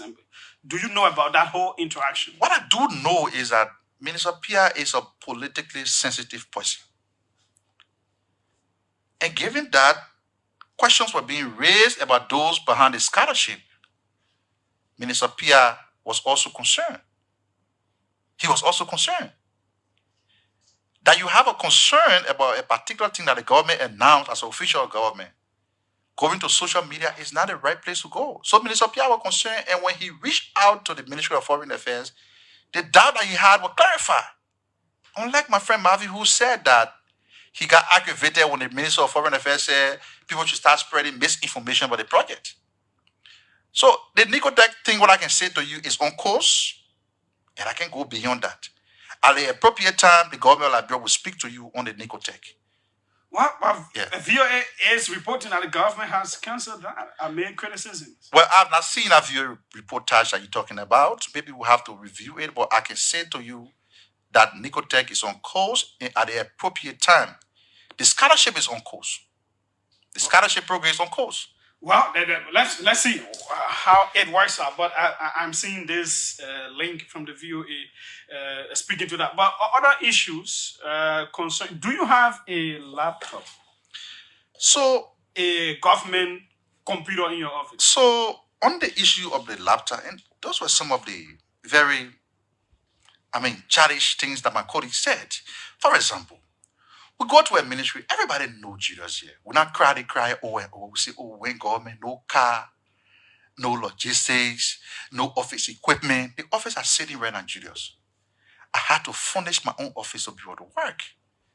Because my upbringing does not teach me that the office should be a place very untidy. Our office should be like that because government gave you money. So when we all got confirmed, we took advantage of the fact that it was an opportunity to serve our country. Even though government was constrained, the office are using an office that used to be occupied by Joa Sano, former assistant minister for administration and the Ministry of Information. Right? I didn't meet any desks in our office. The bathroom was filthy. The ceiling was falling because the roof was leaking. There was no curtain. You just name it. I have to look around for myself. So we all went to the ministry. We didn't meet anything there. But when Matthew got confirmed, laptop became but probably no computer while we were waiting for government funding, the minister took a federal use laptop that cost $1,800 US and gave it to Matthew Yemblu. I said, Matthew, you use the laptop. There was also a desktop on the minister's desk. The minister handed that desktop to the Department of Information Services, right? Public Affairs Information Services, right? So Matthew had a laptop. Right now, I just received consignment of laptops from the Liberia Telecommunication Authority for the Ministry of Information. So Matthew was the only person giving a laptop by the minister. They didn't give me a laptop. How you think we prepare government press releases? I should come to the radio crying, government give me a laptop. No current to the office. So he was the only person giving a laptop. How he used that laptop, he come on the radio and say, government gave him laptop, is another question that we all need to ask him to answer. So the allegation about laptop is not true because he was the only person giving, he was the only assistant minister that the minister personally handed over a laptop that cost $1,800 US. Okay, let me see if we can play this thing from the VOA. It is a voice stuff, so let's listen to it. Sorry for. Okay. The government of Liberia is tight-lipped on what was announced as a $25 million program for 250 Liberian students to study abroad. This after an assistant minister publicly disclosed that the program is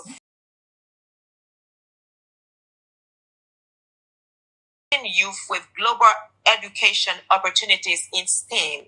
However, Assistant Minister for Information Matthew Yemblu warned the public in a Facebook post not to invest in the program because he said it is committing fraud by extorting money from struggling Liberian students. Yemblu, who was immediately suspended by President Boakai, resigned and spoke to VOA about his allegation. This is the scheme Nicotech is playing on Liberians. They are taking money from Liberians under the pretext of a guaranteed work-study program in the United States. And we have maintained that a work-study program is federally funded by the U.S. government. It's a kind of financial aid program for students who are in need, but they have to study. No non-U.S. private actor can for certain promise that the students can benefit from work-study program in the United States. Applicant Newonsua says she was added to a group of 1,000 other Liberian applicants, but could not continue after being asked to pay US $236 as readiness fees for what was announced by the government to be a loan. I had to pay for what they call conversion of your grades into the US GPA.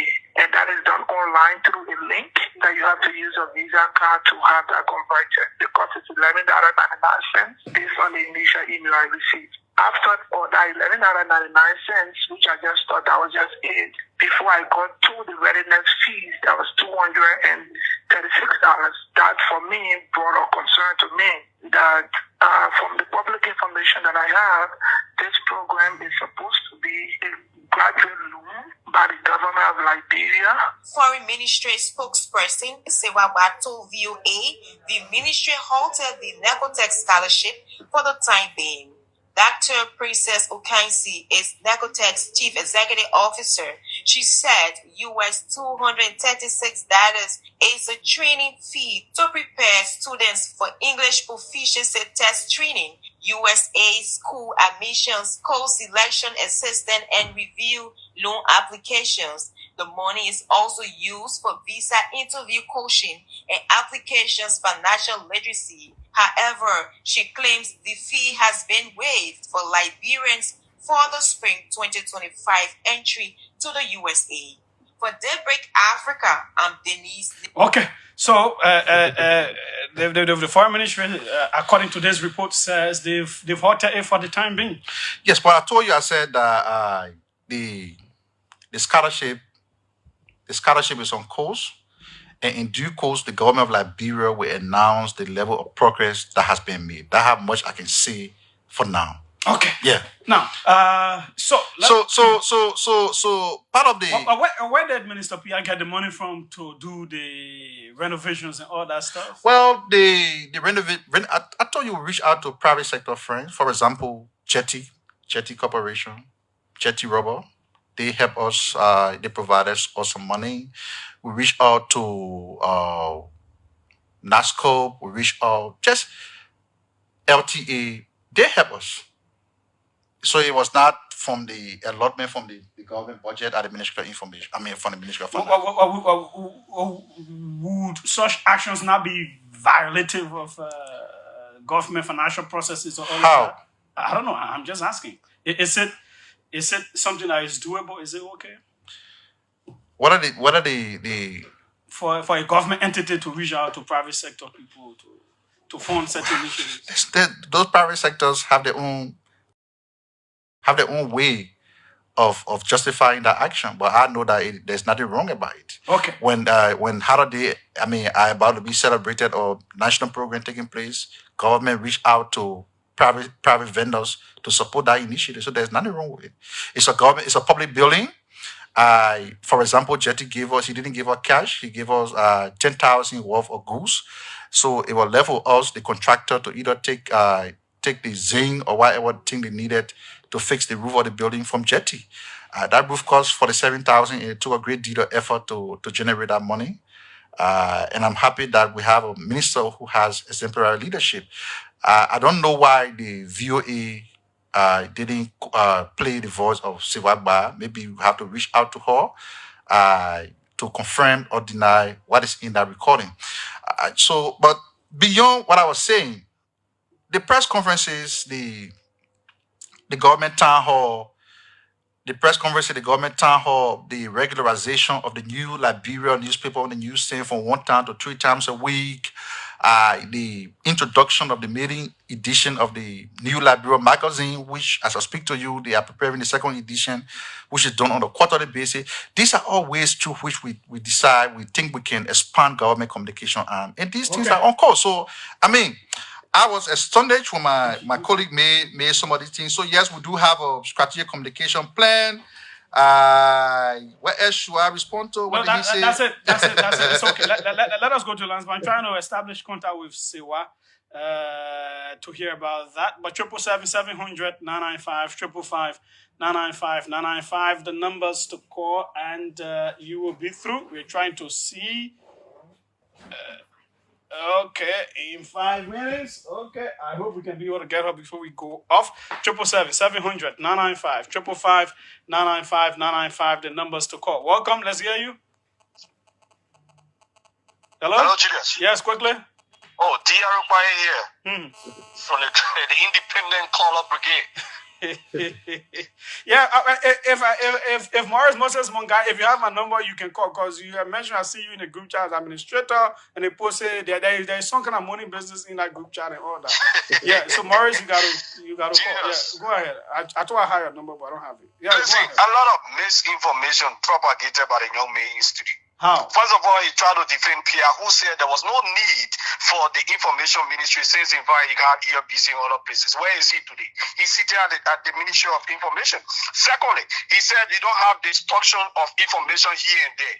Why he failed to understand that there was so many disinformation around here because the Ministry of Information was giving one information, they put money or give another one, Memeka or give another information when it comes to the yellow machine. Yellow machine, okay. They come to the yellow machine. So to say that you have one channel of information is a blatant lie. And how can he sit in studio and say, listen, I formed part of all of these groupings during the campaign time, and we know those groupings were formed to propagate government, the campaign of the Unity Party.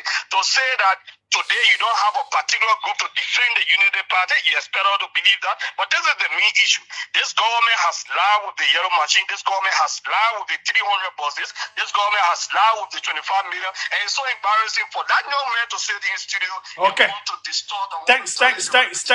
Yeah, thanks so kindly. Let's go international. Let's see if we can get this person. Welcome. Let's hear you. Hello. Frank Gibson, and I call from Paris. Go ahead quickly, Frank. The brigade, called association.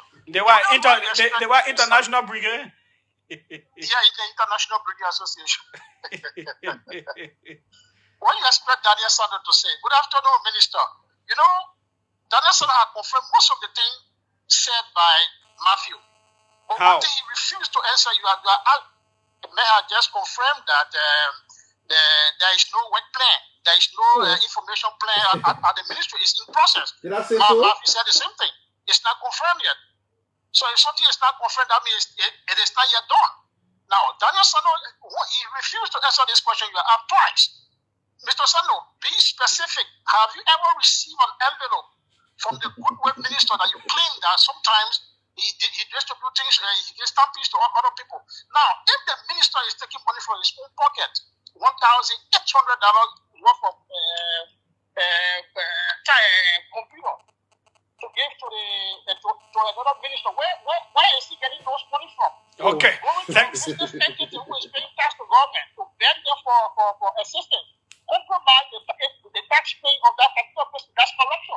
Okay. Have you received an envelope from Minister Pierre? Okay, thanks. So kindly, we'll hold it there. Welcome. Let's hear you quickly. Oh yeah, how are you, Honorable Judge? I'm fine. Go ahead. Okay, and Honorable Minister in studio. My name is Mr. Fester Iture. Chairman of the United. So elect Honorable Joseph Baka into now. You know, when the minister resigned the other day, he will begin to say so many things against his own ministry and his own ministers. Other people believe what he was saying. But today now, people, the rational man will know that most of the things he was saying was not the right thing he was saying. The false allegation. He knew all that he was government, enjoying the government. He never said anything against the government, against the man was still inside when the man talked about Nico Tell. This is why he was suspended. You were inside when he criticized the government. That's why he was suspended, then he resigned. Yeah, he knew that he would be suspended because...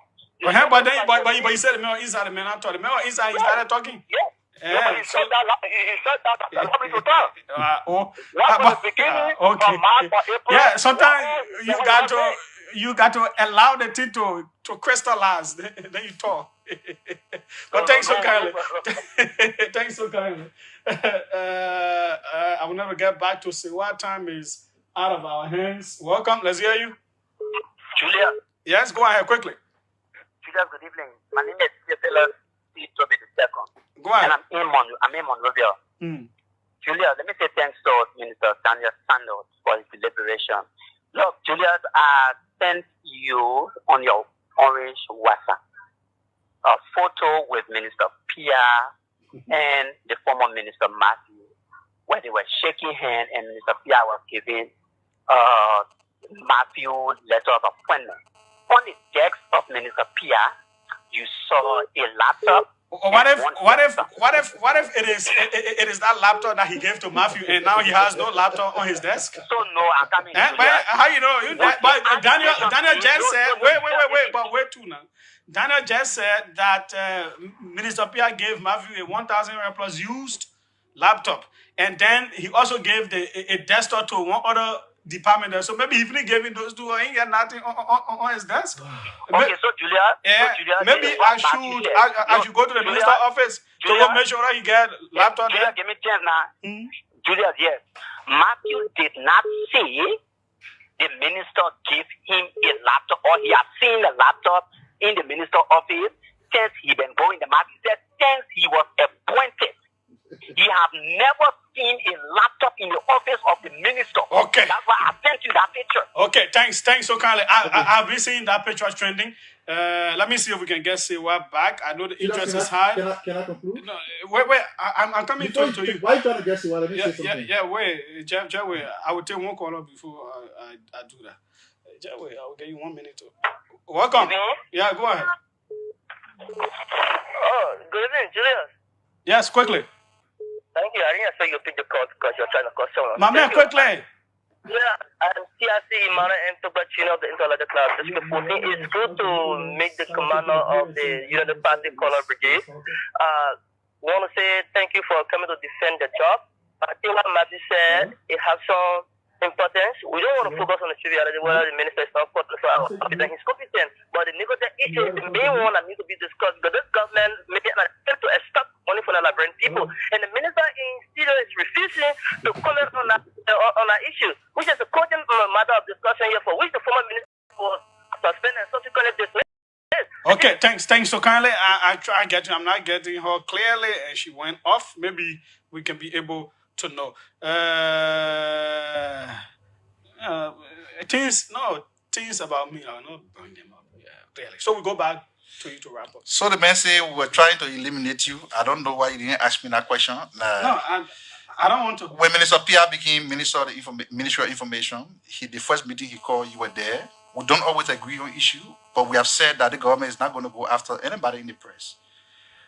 So that's how he intends to throw monkey wrench between people who are supposed to be professional journalists and the government. So just to set the record straight, nobody trying to. I think the problem with my friend Matthew is it goes beyond what he just said. We need to reach out to him because when I was in the ministry, I think it was last week, Monday, there was a problem in Matthew's office. I'm told that his wife had come there to disturb because she believed that he had impregnated somebody in the ministry, and it became a whole chaos in the ministry.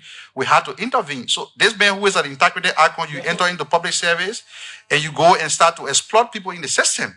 And, I thought he was also going to say that. So maybe these are some of the reasons why he decided to just resign from do something that will lead to government taking action against him. Quickly. And let me appeal to my newspaper just for 1 minute. Let's speak with Assistant Minister of Public Affairs, Siwa Ba of the Ministry of Foreign Affairs. Siwa, welcome for the first time ever with me, but has the government, through the Ministry of Foreign Affairs, halted the Nicotech scholarship thing? The VOA is reporting that. We've not halted the program, Julius. Thanks for having me. I have to clarify this. We've not halted the program. The only thing we pause is the recruitment, the applications of the students, because the influx of students we had applying for this program were many, and we wanted to take time and review, do vetting and all of that. But at no point in time, we halted the started program. Oh, so you didn't halt the program itself, but you halted the application of new people. The application, yes. Okay. Okay. Thanks so kindly. So as I was saying, Julius, thank God I insisted that you get the minister, and now she confirmed that. That because you insist. What they circulating? I told you, I said the scholarship is on course. But it's not because you insisted. It is because I wanted to get to work. Okay, but thanks so kindly, Daniel. Thank you, Julius. So it was good having this conversation with you. Now, there are people out there who have respect for us. I chose not to make it very combative because we want to be very professional because we now manage government communication. But that is how it should be. Thanks so kindly. I would just say. Thanks so kindly. The news is up next. My name is Julius J. Tomorrow Chokon is here. Let's go.